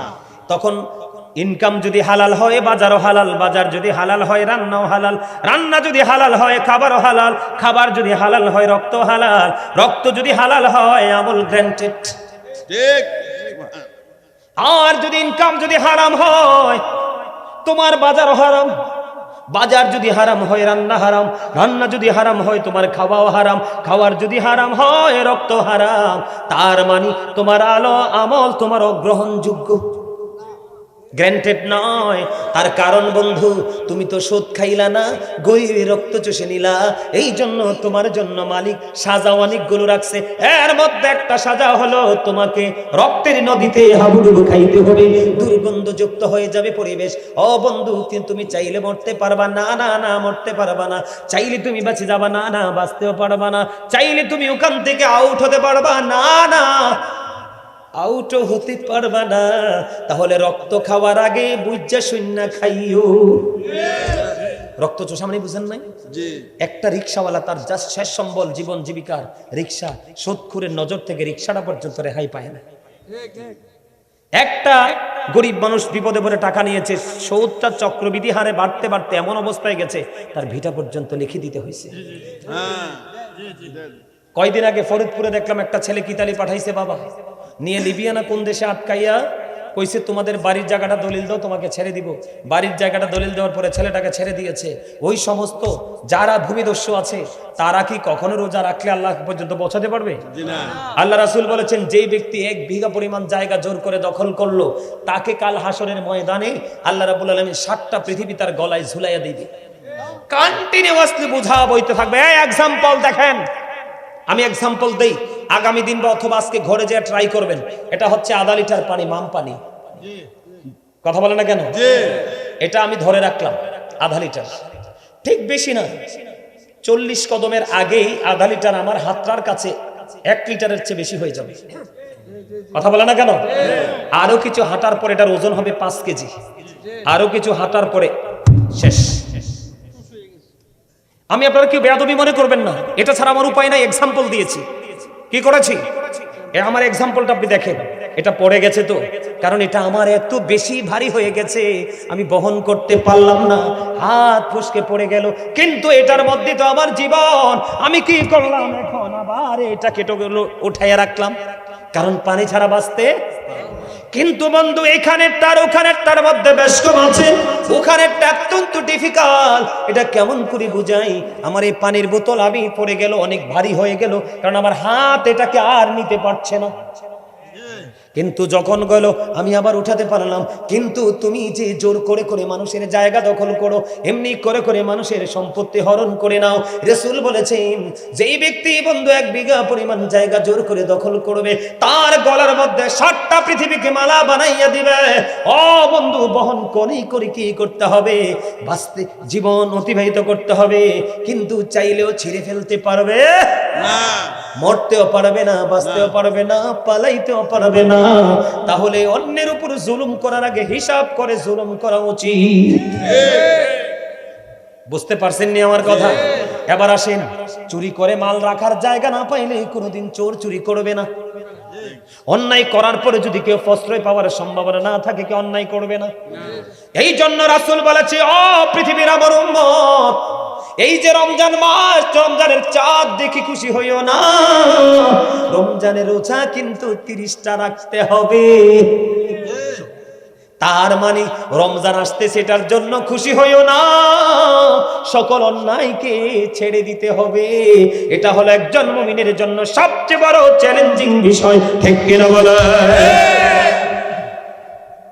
রাসূল এই জন্য জানিয়ে দিয়েছে, তুমি জানো একটা মানুষ জালেম, তুমি জানো একটা মানুষ অত্যাচারী, তুমি জানো একটা মানুষ ক্যারেক্টারলেস। জানার পরেও 500 টাকার জন্য, 1 ব্যাগ বাজারের জন্য, বাজারে অথবা তোমার দুনিয়ার কোনো সুবিধার জন্য তুমি ওই মানুষটাকে তুমি সাপোর্ট দিয়ে গেলা, সঙ্গে সঙ্গে তুমি মুসলমান থেকে খারিজ হয়ে গেলা। নাউজুবিল্লাহ বলেন না কেন? নাউজুবিল্লাহ। এবার বুঝছেন নি, অপরাধী যে সাপোর্ট দিবে সেও। আমাদের দেশ ম্যাক্সিমাম কালো টাকার মালিকরা জুলুম করে। আজকে যদি আমাদের ছেলেরা যদি তাদের ব্যবহারের পণ্য না হতো, এই জালিমরা কিন্তু গরিবদের কাছেও আসতে পারতো না। তাহলে এই জন্য অপরাধীর চাইতে ভয়ঙ্কর হলো যারা সহযোগী। এরা যদি এইভাবে করে রোজা রাখে লাভ হবে? আপনি দেখবেন, কইতামনি একটা কথা, রোজা আসছে না, দেখবেন আমাদের দেশে অনেক চাঁদাবাজের উপদ্রব বেড়ে যাবে। এটাকে লিড দিবে অন্য কোনো না কোনো স্থানীয় প্রভাবশালী পার্সন। বলছি আমি ছিলাম সুদে, এটা যেহেতু আসলে ঢুকাই দিলাম। আমার নবীজি বন্ধ মেরাজে গেলেন, মেরাজে যাওয়ার পরে জাহান্নামের দিকে নজর দিলেন, চাইয়া দেখলেন এক একটা মানুষের পেট এক একটা ঘরের মতো বড় বড়। ও জিবরাইল, এই ঘরের মতো বড় বড় পেটওয়ালা লোকগুলো কারা? আমার রাসূল জানিয়ে দিল এই ঘরের মতো পেটওয়ালা মানুষগুলো কারা। প্রশ্ন করতে দেরি জিবরাইল বললেন, ইয়া রাসূলুল্লাহ, এই মানুষগুলো হলো দুনিয়ার সুদখোর। নাউযুবিল্লাহ। নবীজি বলল, রে জিবরাইল, ওই বড় বড় পেটওয়ালা মানুষগুলোর দিকে নজর দিয়ে চাইয়া দেখলো তার পেটের মধ্যে শুধু সাপ আর বিচ্ছু দেখা যায়। সুরে সুরে কোন নাউযুবিল্লাহ। দেখবেন ঘোষ যারা খায় তারা বেশি মোটা হয়, হেলদি হয়। এটা অভিশপ্ত বডি। তারা যতই তওবা করুক ওই পর্যন্ত তওবা কবুল হবে না যেই পর্যন্ত যার কাছ থেকে যেই পরিমাণ টাকা সুদে নিয়েছে এগুলো যতদিন রিটার্ন না করবে ততদিন তার তওবা কবুল হবে না। তাহলে সুদ খাইয়া রোজা রাখলে হইবনি, দামি দামি ইফতার করলে হইবনি, মদিনা শরীফ থেকে ইমাম সাহেব দাওয়াত দিলে হইবনি।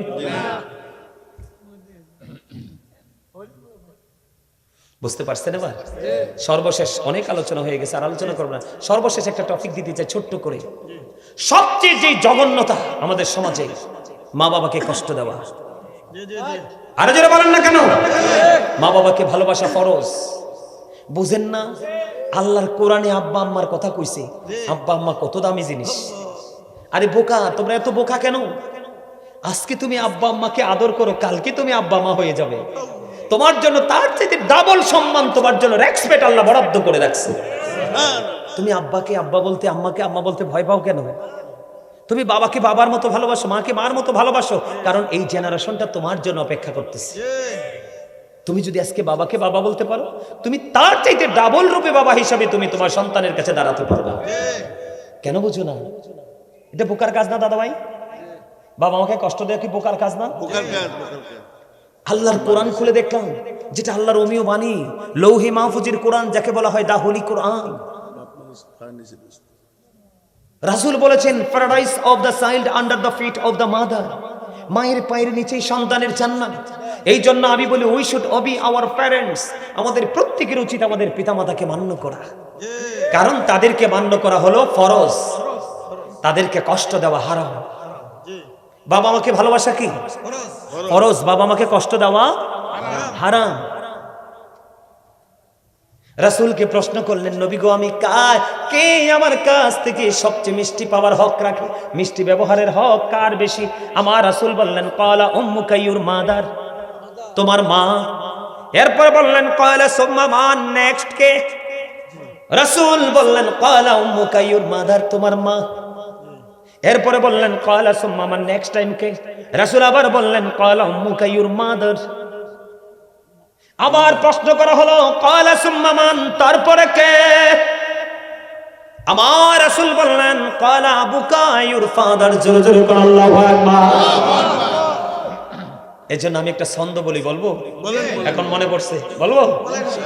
I love my country, I love my land, I love my mother father's, I love my friends. আলহামদুলিল্লাহ বলেন না কেন? এটা আমার বক্তব্য। আমি তাদেরকে ভালোবাসি। কাকে? যারা আমার বন্ধু হবে, আর বন্ধু তারা হবে যারা আল্লাহ রাসূলের সাথে প্রেমের জড়ি। সুবহানাল্লাহ বলে যান। আমি আমার জন্মভূমিকে ভালোবাসি। I love my country and country's people. আলহামদুলিল্লাহ বলেন না? রমজান মাসে গরিব মানুষের পাশে থাকবেন। We should be beside the helpless people of the country. আমাদের সবার উচিত অসহায় মানুষের পাশে থাকা, ঠিক কিনা বলেন? আমাদের দেশের অসহায় মানুষের পাশে থাকা উচিত কিনা? কিন্তু সবার পাশে থাকবো, মা বাবার পাশে থাকবো না, এটা কি হয়? এটা কি হয়? হয় না। নবীজিকে প্রশ্ন করা হলো, নবী গো, ও যুবক, তোমরা সবাই শোনো, যেহেতু বাবা মাকে নিয়ে আলোচনা, আমি তোমাদেরকে দেখাতে পারবো আমার পকেটটা খুলে আমি আসার সময় আমার মা আমাকে 500 টাকা হাদিয়া দিছে। মারহাবা কন্যা। যুবক, মাকেই ভালোবাসতে হয় কেমন করে শোনো। মসজিদে যখন দায়িত্ব পালন করতাম কিছু না কিছু হাদিয়া তো মানুষ দেয়, এইগুলো নিয়ে আগে মার কাছে দেই। এখনো পর্যন্ত মাহফিলে যখন হাদিয়া দেয় ওই হাদিয়াগুলো নিয়ে আগে মায়ের কাছে দেই। প্রয়োজন লাগলে মা আমার 500 টাকা লাগবে, 1000 টাকা লাগবে, দেন। কয়টা ছেলে পাবেন বলেন? আরো জোরে বলেন না, কয়টা ছেলে পাবেন? পাবেননি।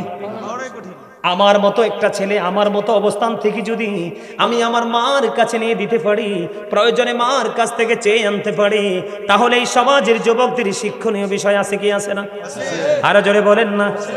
বন্ধু, তোমাদেরকে বলি রে, মা এমন এক অমূল্য সম্পদ, একবার যদি হারিয়ে যায় রে, পৃথিবীতে কত মহিলার চেহারা দেখা যায়, আমার জনম দুঃখীকে খুঁজা পাওয়া যায় না।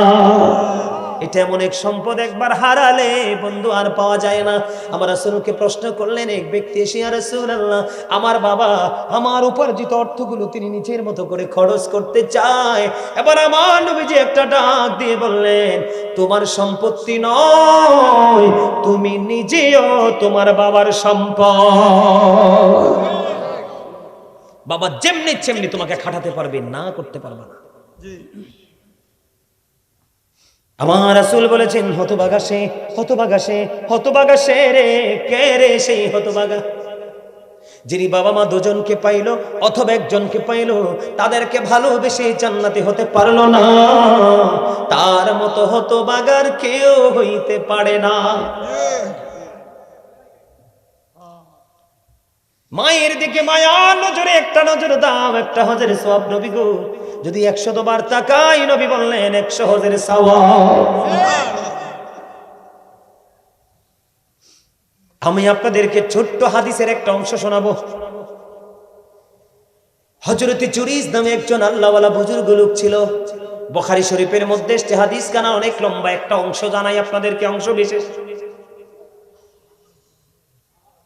হযরত জুরিজ তিনি লোকালয় থেকে অনেক দূরে গিয়ে বন্ধু তিনি কি করতেন, হুজরা বানাইয়া মাটি দিয়ে এটার মধ্যে আমল করতে। একদিন হযরত জুরিজ নামাজরত অবস্থায় ও তার মা চলে গেল, বাবা জুরিজ, আমি মা এসেছি, আমাকে দেখা দাও। কিন্তু জুরিজ নামাজ পড়ে, আল্লাহ আমি মাকে দেখা দিব নাকি নামাজ পড়বো? জুরিজ সর্বশেষে সিদ্ধান্ত নিলেন আমি নামাজটাই পড়বো। নামাজ শেষ করার পরে এবার হুজরার বাইরে এসে দেখলেন মা নাই, চলে গেছে। পরের দিন আবার আসলেন, এই দিন নামাজে জুরিজ। আজকেও মা এসে ডাকে, সন্তান মায়ের ডাকে সারা দেয় না, নামাজ পড়ে। নামাজ শেষ করে বাইরে এসে দেখে আজকেও মা নাই, চলে গেছে। বুখারী শরীফের হাদিস, কিন্তু সন্দেহ করবেন না। তৃতীয় দিন আবার বন্ধু চলে আসলো, মা ডাকতেছে, বাবা আমি মা এসেছি, জুরিজ বাবা আমাকে দেখা দাও। জুরিজ হুজরার মধ্যে নামাজ পড়তেছে, আজকে মার সাথে দেখা করলো না। নামাজ শেষ করে বাইরে এসে চাইয়া দেখে আজকেও মা নাই। এবার একদিন, 2 দিন, 3 দিন হাদিস শরীফের মধ্যে এসছে, ছেলের সাথে দেখা করতে এসে ছেলেকে পায় না। না পেয়ে তৃতীয় দিন মা যাওয়ার সময় বলল, আল্লাহ ছেলেটার সাথে দেখা করতে আসলাম, 3 দিন দেখা দিল না, তাকে বেশ্যা মহিলার মুখ না দেখাইয়া মরণ দিও না। নাউজুবিল্লাহ বলেন। নাউজুবিল্লাহ। অভিশাপ দিছে ভাই। ফোলা কি মারে গালি দিছে? ছেলে কি মাকে বকা দিছে? বকা দিয়েছে? নামাজ পড়তেছে, এক এক করে 3 দিন আসলো, ছেলের সাথে দেখা হলো না, মা কষ্ট পাইছে। না পাইয়া মা বলল কি, আল্লাহ তারে বেশ্যা মহিলার মুখ না দেখাইয়া মরণ দিও না। বলে তো চলে গেল। পাশেই বসবাস করতে এক বেশ্যা মহিলা। তৎকালীন সময় হাদিস শরীফের মধ্যে আছে বেশ্যা মহিলাটা প্রেগনেন্ট ছিল। কি গজব দেখেন! ওই যে আমার দাদা ভাই বলতেছে গজব, আসলেই গজব। মার জবান কতটা দামি খেয়াল করেন, আল্লাহর কাছে কত দ্রুত কবুল হয়। কারণ আজকেও আসার সময় আমার এক ভক্ত এত বেশি ভালোবাসেন আমাকে, ফোন দিয়ে বলতেছে, হুজুর আমার মেয়েটা ইতালিতে, কেউ নাই পাশে, প্রসব যন্ত্রণা শুরু হয়েছে, সবার কাছে দোয়া চেয়েছে, আপনারা সবাই দোয়া করবেন মেয়েটাকে ইতালির জমিনিতে যেন সন্তান যেন খুব সহজে প্রসব করে। বাংলাদেশের ইতিহাস পড়লে দেখা যায়, গোটা পৃথিবীর ইতিহাস পড়লে দেখা যায়, অনেক মা সন্তানকে পৃথিবীতে আনতে মাই পৃথিবী ছেড়ে চলে গেছে। সেই মাকে কেমন করে কাঁদাও, সেই মার কলিজায় কেমনে আগুন দাও। মার মলিন চেহারাটা দেখলে কি তোমার চেহারাটা কাঁদে না? বিশ্বাস করেন, এখনো যদি আমার মা এবং বাবার চেহারা দেখি মলিন, আমার মনে হয় গোটা পৃথিবীটা আমার ছোট্ট হয়ে আসছে, আমি পাগল হয়ে যাই। বন্ধু, মা সন্তানের জন্য কত ত্যাগ করে। ও বন্ধু, সন্তানকে যদি মা বাবা কিছু দিও না যায়, তোমার এই তরতাজা বডিটা দিয়ে গেছে রে, এটার ঋণ তো জনম জনম চেষ্টা করেও শোধ করতে পারবা না। পাশেই ছিল বেশ্যা মহিলা। ও বন্ধু, বেশ্যা মহিলার দিন গড়ালো, বাচ্চা প্রসব করলো। মানুষগুলো জিজ্ঞেস করলো, তুমি বাচ্চাটা কোথায় পাইছো?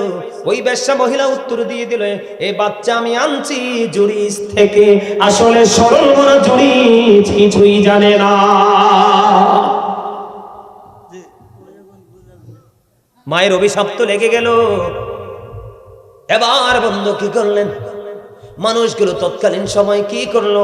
এবার দৌড়ে চলে আসলো, জুরিজের হুজরাটা বন্ধু ভেঙে ফেললো, জুরিজকে প্রহার করতে শুরু করলো, টেনে হিস্ট্রি হুজরা থেকে বাইর করে নিয়ে আসলো। তোমরা আমাকে কেন প্রহার করছো? আমি কি করেছি? কই, তুমি বেশ্যা মহিলার সাথে অবৈধ সম্পর্ক করে বাচ্চা দিয়েছো, অথচ হযরত জুরিজ কিছুই জানে না। খেয়াল করেন, মাকে কিন্তু বকা দেয় নাই। মা কিছু চাইছে, দেয় নাই এমনটিও নয়। মা চাইছে একটু দেখা দাও, সে নামাজে, সে নামাজ ছেড়ে মায়ের সাথে দেখা দিল না। মা অভিশাপ দিল, আমার আল্লাহ বন্ধু কবুল করে নিল। মানুষগুলো পাগল। এবার জুরিজ বললেন, ওই আর আমাকে একটা ঘটি পানি দাও, আমি ওযু করব। জুরিজ ওযু বানাইয়া বন্ধু নামাজ পড়লেন। নামাজ শেষ করলেন, বাইরে অসংখ্য মানুষ অপেক্ষা করতেছে, কই রে কই, ওই বাচ্চাটা আমার কাছে নিয়ে আসো। ওই বাচ্চাটাকে যখন নিয়ে আসা হলো, এবার জুরিজ ওই ছোট্ট বাচ্চাটার পেটটার উপর রেখে ডাক দিয়ে বলল, বাবু বলো না তোমার বাবাকে। ওই বাবু উত্তর দিয়ে দিল, ওই রাখাল আমার বাবা। আওয়াজ করে বলুন না আল্লাহু আকবার। জুরিজ কেমন বুজুর্গ দেখছেন? বাচ্চার পেটে হাত দিছে, বাচ্চার জবান খুলে গেছে। এত বুজুর্গ বুজুরিদ যদি মায়ের অভিশাপ থেকে বাঁচতে না পারে, আপনি আর আমি তো উপায় নাই। ঠিক না ঠিক? এই জন্য আমি একটা গজল বলি। আজকে তো গজল গাই নাই, আমি কিন্তু একজন রাইটার। আমার সিনায় গজলের অভাব নাই। আজকে আমি গজল গাই নাই, একটা গজল গাইব। আমার মা নাই, আমার বাবা নাই, দয়াল রে দয়াল, আমার কি মা ডাকার স্বাদ নাই রে, আমার কি বাবা ডাকার স্বাদ নাই রে। ঘরে যাইয়া সবাই দেখে মা জননীর মুখ, বাবা যখন মাথায় হাত দে ভুলে যাই সব দুঃখ। বলেন, আমার মা নাই, আমার বাবা নাই, দয়াল রে দয়াল, আমার কি মা ডাকার স্বাদ নাই রে, আমার কি বাবা ডাকার স্বাদ নাই রে। শয়নি স্বপনে শুধু মা, তোমার কথা মনে হয়, কতদিন দেখি না তোমার, ভুলে কি গেছো আমার, ভুলে কি গেছো আমার।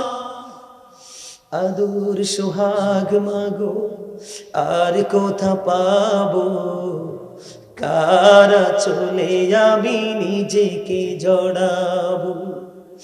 আদর সোহাগ মাগো আর কোথা পাবো, কারা চলে আমি নিজেকে জড়াবো। কার কাছে ধরবো মিছে বাইনা, তোমার মতো কেহ নাই, শয়নি স্বপনে শুধু মা, তোমার কথা মনে হয়। আমার ভুবন জুড়ে শুধু দুঃখ জ্বালা, কে আর পড়াবে আমায় সুখের সীমালা। কপালে কে দেবে আর কাজলে রুটি, তুমি জেনে ধরাই, শয়নি স্বপনে শুধু মা, তোমার কথা মনে হয়। ঠিক কিনা? মাকে কষ্ট দিয়েন না, বাবাকে কষ্ট দিয়েন না। দেখেন যে চোখের পানি, সন্তান যখন মার জন্য দোয়া করে, তীর মারলে তীরটা গন্তব্যে যাওয়ার আগে সন্তানের দোয়া আল্লাহর কাছে কবুল হয়ে যায়। কোন বাবা মা যখন সন্তানের জন্য দোয়া করে, তীর মারলে তীরটা গন্তব্যে যাওয়ার আগে মা বাবার দরখাস্ত আল্লাহর কাছে কবুল হয়ে যায়। আপনি সেই মা বাবার কলিজায় আগুন দিয়ে, কষ্ট দিয়ে সারা মাস রোজা রাখেন, সারা পৃথিবী খাওয়ান, জান্নাত আপনার নসিবে জুটবে না, কারণ জান্নাতটা তাদের পায়ের তলে। নামাজ হইল চাবি। আপনি যতই সুফি হন, আপনি জান্নাত খুঁজে পাইলে না গেট খুঁজে পাইতেন, আর গেট খুঁজে পাইলে না গেটে তালা দেখতেন, আর তালা দেখলে না চাবির প্রয়োজন। আগে তো জান্নাত খুঁজতে হবে। এই জন্য আগে মা বাবাকে ভালোবাসেন, মা বাবাকে আগে ভালোবাসেন, মা বাবাকে মূল্যায়ন করেন, তাদেরকে সবচেয়ে বেশি অনারেবল পার্সন হিসেবে অনার করেন, তাহলেই আপনি সফল হতে পারবেন। সম্মানিত উপস্থিতি, আমাদের দেশে অনেকেই সৌদি আরবের সাথে চাঁদ দেখে রোজা রাখে। এরকম রোজা রাখা আমাদের জন্য হারাম। আমাদের বাংলাদেশে চাঁদ দেখবো, আমরা সাহারি খাবো, তারাবি পড়বো, আবার আমরা শাওয়ালের চাঁদ দেখবো, আমরা ঈদ করব। কোন দেশের সাথে মিল করে আমরা করব না। কথা বুঝতে পারছেন? তারাবি 20 রাকাত পড়বেন না 8 রাকাত? সকল সাহাবায়ে কেরামের ইজমা হয়েছে তারাবি নামাজ 20 রাকাত। কত রাকাত? লাইলাতুল কদরের রাত্রিতে ইচ্ছে মতো আমল করবেন। জিবরাইল আলাইহিস সালামের নেতা হয়ে অসংখ্য ফেরেশতাদেরকে নিয়ে পৃথিবীতে চলে আসে। আসার পরে তারা সারা রাত থাকে, যারা দাঁড়িয়ে বসে শুয়ে আল্লাহর জিকির করে, তাদের সাথে ফেরেশতারা মুসাফা করে। কি করে? ফেরেশতারা কি মুসাফা করে? এটা 1000 মাস চাইতে উত্তম। সুবহানাল্লাহ বলেন। ফেরেশতারা মুসাফা করে। সমস্ত ফেরেশতারা যখন একত্রিত হয়, জিবরাইলের কাছে গিয়ে প্রশ্ন করে, জিবরাইল, আজকে রাতে আল্লাহর বান্দাদেরকে নিয়ে কি মন্তব্য করেছেন? এখন জিবরাইল বলে, আল্লাহ রাব্বুল আলামিন তার বান্দাদের দিকে রহমতের নজরে 70 বার তাকাইছে। সুবহানাল্লাহ বলেন না? সুবহানাল্লাহ। আর রহমতের ফেরেশতারা পৃথিবীতে এসে আল্লাহর গোলামদের সাথে কি করে? মুসাফা করে। কি করে? এখন হুজুর আপনি কিভাবে বুঝবেন যে আমার সাথে মুসাফা হয়েছে? রাসূল বলে দিয়েছেন, যেই ব্যক্তিটা মোনাজাত দিয়ে কান্না করবে, কি করবে? নামাজ পড়তে কান্না করবে বা আমল করতে সে কান্না করবে, চোখের পানি আসবে, মনে করতে হবে তার সাথে রহমতের ফেরেশতারা মুসাফা হয়ে গেছে। আর যদি বলেন না সুবহানাল্লাহ। রমজানের শেষ 10 দিন কি করবেন? ইতিকাফ করবেন। কোন ধরনের কোন দুনিয়ার কোন চিন্তা ভাবনা করা যাবে না। মা বোনেরা ঘরে করবে, তাদেরকে সহযোগিতা করবেন। বুঝতে পারছেন? আরো জোরে বলেন। রমজান মাসে একটা নরমাল আমল করা একটা ফরজের সওয়াব, একটা ফরজ আমল করা 70টা ফরজের সওয়াব। আপনি যদি একটা কোরআন খতম দিতে পারেন, 70 থেকে 700 গুণ পর্যন্ত বাড়িয়ে দিবে। তার মানে একটা কোরআন খতমের 700 কোরআন খতমের সওয়াব, একটা মিলাদে 700 মিলাদের সওয়াব। তাহলে আপনি ইচ্ছে মতো করে দান সাদকা করবেন, নামাজ পড়বেন বেশি বেশি করে। আর আমি যেই কথাগুলো বলেছি, যেগুলো আমাদের সমাজে সবচেয়ে বেশি প্রভাব ফেলেছে। আর সর্বশেষে আরেকটা কথা বলছিলাম, শেষ করে দিব, যেটা যুবকদেরকে বাঁচানোর জন্য। যুবক, আমি দেখেছি তোমাদের অনেকের পরনে জিন্স প্যান্ট। কি প্যান্ট? আমি তোমাদেরকে বলি, আল্লাহর কাছে 3 শ্রেণীর পোশাক পছন্দের। একটা লজ্জাস্থান ঢাকার, একটা সাজের, আর একটা হলো তাকওয়ার। আল্লাহ বলেছেন, লিবাসুত তাকওয়া যালিকা খায়র। আল্লাহর কাছে সবচেয়ে পছন্দের পোশাক হলো তাকওয়ার পোশাক। এদিক তাকাও। সারা জীবন নারীদের পর্দার ওয়াজ শুনেছো। নারীর জন্য যেমন পর্দা ফরজ, পুরুষের জন্য তেমন পর্দা ফরজ। আমার দিকে তাকাও। উপর দিয়ে ইমানদার পুরুষদের উপর দিয়ে লুঙ্গি হোক, প্যান্ট হোক, পায়জামা হোক, ট্রাউজার হোক, ইভেন জিন্স প্যান্ট হোক, যেটাই হোক, উপর দিয়ে থাকতে হবে নাভি বরাবর অথবা নাভির উপরে, আর নিচে দিয়ে থাকতে হবে টাকনোর উপরে। এই কন্ডিশনে ইমানদার পুরুষেরা পোশাক পরা এটা ফরজ। এটা কি ফরজ? এটা কি বলছে কে? এবার আসো, তোমরা তো তারাবি পড়তে যাবে। আল্লাহর দোহাই লাগে, হাত জোর করে বলছি, টকটকে লাল জামা পরো না কেউ।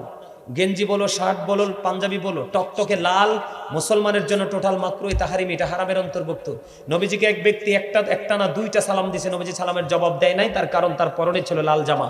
পুরো ইমানদার পুরুষের জন্য টকটকে লাল জামা মাকরুহ তাহরিম, এটা পরা যাবে না, কিন্তু মা বোনেরা পড়তে পারবে। স্বর্ণ পরা যাবে না। অনেক পুরুষের হাতে দিকে আংটি দিয়ে রাখছে স্বর্ণের, স্বর্ণ পরা যাবে না। রেশমি কাপড় পড়তে পারবে, টোটাল হারাম। কথা বুঝতে পারছেন? আমি কি বুঝতে পারছেন? নবীজি মসজিদের মধ্যে অবস্থান করতেছে। আপনারা যে প্যান্টটা পরেন, জিন্স প্যান্টটা এই জন্য উল্লেখ করলাম, কারণ এটা কোনো ইমানদারের আবিষ্কার নয়, এটা বেঈমানদের আবিষ্কার। আমরা ইমানদারদের জন্য ছিল মেসওয়াক, বেঈমানরা কৌশল করে ব্রাশ ঢুকাইয়া মেসওয়াককে মেরে ফেলেছে। আমাদের সকালে শিকার কথা ছিল কোরআন। ফুরকানিয়া মাদ্রাসায় কিন্ডারগার্টেন আবিষ্কার করে তারা কি করেছে? ফুরকানিয়া মাদ্রাসাগুলোকে গলা টিপে হত্যা করেছে। আমাদের মা বোনদের পরার কথা ছিল মোটা কাপড় কোরআন হাদিস থেকে, বেঈমানরা কৌশল করে পাতলা শাড়ি বের করে, 3 পিস বের করে আমার মা বোনদের লজ্জা কেড়ে নিয়েছে। কারণ হলো, যে রাসূল বলেছেন, যেই নারী পোশাক পরার পরেও তার শরীর দেখা যায়, সে ল্যাংটা নারী। যেই পুরুষ কাপড় পরার পরেও তার লজ্জাস্থান ফাঁকা থাকে সেই পুরুষও নির্লজ্জ অসভ্য, সেটাও ল্যাংটা পুরুষ। বলে কেন? আপনি জিন্স প্যান্টটা পরার পরে দেখবেন যেই ছেলেটা রুকুতে যাবে, নামাজে যাবে, শার্ট অথবা গেঞ্জি পরে পিছন দিক দিয়ে আরেকজন কিন্তু তার লজ্জাস্থান দেখতে পায়। আপনাকে তো আল্লাহ পোশাক দিয়েছে লজ্জাস্থান ঢাকার জন্য, ফাঁকা রাখার জন্য নয়। কথা কি বুঝতে পারছেন? এটা কত জঘন্য পোশাকের দিক তাকান। আল্লাহ রাসূল মসজিদের মধ্যে অবস্থান করতেছে, হঠাৎ করে এক ব্যক্তি এসে নামাজের নিয়ত বাঁধলো। নবীজি বললেন তুমি ওযু করে আসো। তিনি ওযু করতে গেলেন, ওযু করে এসে তিনি আবার নামাজের নিয়ত বাঁধলেন। নবীজি বললেন তুমি ওযু করে আসো। তিনি ওযু করে এসে আবার নামাজের নিয়ত বাঁধলেন। নবীজি বললেন তুমি ওযু করে আসো। তিনি বারবার ওযু করতে গেলেন। তৃতীয়বার নবীকে প্রশ্ন করা হলো, ইয়া রাসূলুল্লাহ আপনি বারবার বলতেছেন ওযু করার জন্য, নবী গো কেন? নবীজি বলতেছেন সে যে পোশাক পরে নামাজ পড়তেছে কিয়ামত পর্যন্ত নামাজ পড়তে পারবে, আল্লাহ পর্যন্ত নামাজ দিয়ে পৌঁছাতে পারবে না। তার কারণ হলো নামাজ পড়তে হলে কিছু শর্ত লাগে। এর মধ্যে একটা হলো হৃদয়ের পবিত্রতা, মনের পবিত্রতা, আরেকটা লাগবে দেহের পবিত্রতা, আরেকটা লাগবে পোশাকের কন্ডিশন এবং পবিত্রতা। এখন আপনি যদি এগুলোকে অ্যাডজাস্ট করে নামাজ পড়তে না পারেন তাহলে আপনি রোজা যতই রাখেন কোনো কাজ হবে না। এইরকম অনেক দূষণীয় কাজ আছে। আপনারা চাইলে কি করবেন, অনলাইন থেকে কালেক্ট করবেন, আমার প্রত্যেকটা বিষয়ের উপর আলোচনা করা আছে। আরেকটা বিষয় হলো বিসমিল্লাহ দিয়ে শুরু করবেন, আলহামদুলিল্লাহ দিয়ে শেষ করবেন। আপনি বিসমিল্লাহ ছাড়া যখন খাবার খাবেন আপনার সাথে সাথে কি করবে? শয়তান খাবে। কি খাবে? শয়তান খাবে। এই জন্য শয়তানকে সুযোগ দেওয়া যাবে না, কারণ সে চিরশত্রু। শয়তান চায় না মানুষ ভালো কাজ করে জান্নাতি হোক। ঠিক কিনা বলেন? সম্মানিত উপস্থিতি, এইভাবে কথা বললে বলতেই থাকবো। অনেক লম্বা আলোচনা হয়েছে। আপনারা কেউ বিরক্ত হয়েছেন কিনা আমি জানি না। আমার আলোচনায় যদি কেউ কষ্ট পেয়ে থাকেন আল্লাহর রাস্তায় ক্ষমা করবেন। যদি ভালো লেগে থাকে আমার কথাগুলোর উপর ভিত্তি করে আমল করার চেষ্টা করবেন। আমি কি আলোচনা করেছিলাম মনে আছে? কথা বলেন, মনে আছে? বেশি বেশি করে জিকির করবেন। কি করবেন? বেশি বেশি করে দুরূদ পড়বেন। মিথ্যা কথা বলবেন না, গীবত বলবেন না, মুনাফিকি করবেন না, গান বাদ্যযন্ত্রের সাথে যুক্ত হবেন না, সুদ ঘুষের সাথে যুক্ত হবেন না, এবং সর্বশেষে পিতামাতাকে কষ্ট দিবেন না। আজকের মতো এখানেই ইতি। আবার যদি নেক্সট টাইম কোথাও কখনো দেখা হয় নতুন কোনো বিষয় নিয়ে নতুনভাবে আবার আপনাদের সামনে হাজির হওয়ার চেষ্টা করব। আমি এইটুকু প্রত্যাশা করব আমার যে আলোচনা হয়েছে আপনারা আমার আলোচনার উপর ভিত্তি করে আমল করবেন। রাজি আছেন তো? আমি দেখতে পাইছি এখানে তাবারুক করেছে। বিরিয়ানি না খিচুড়ি?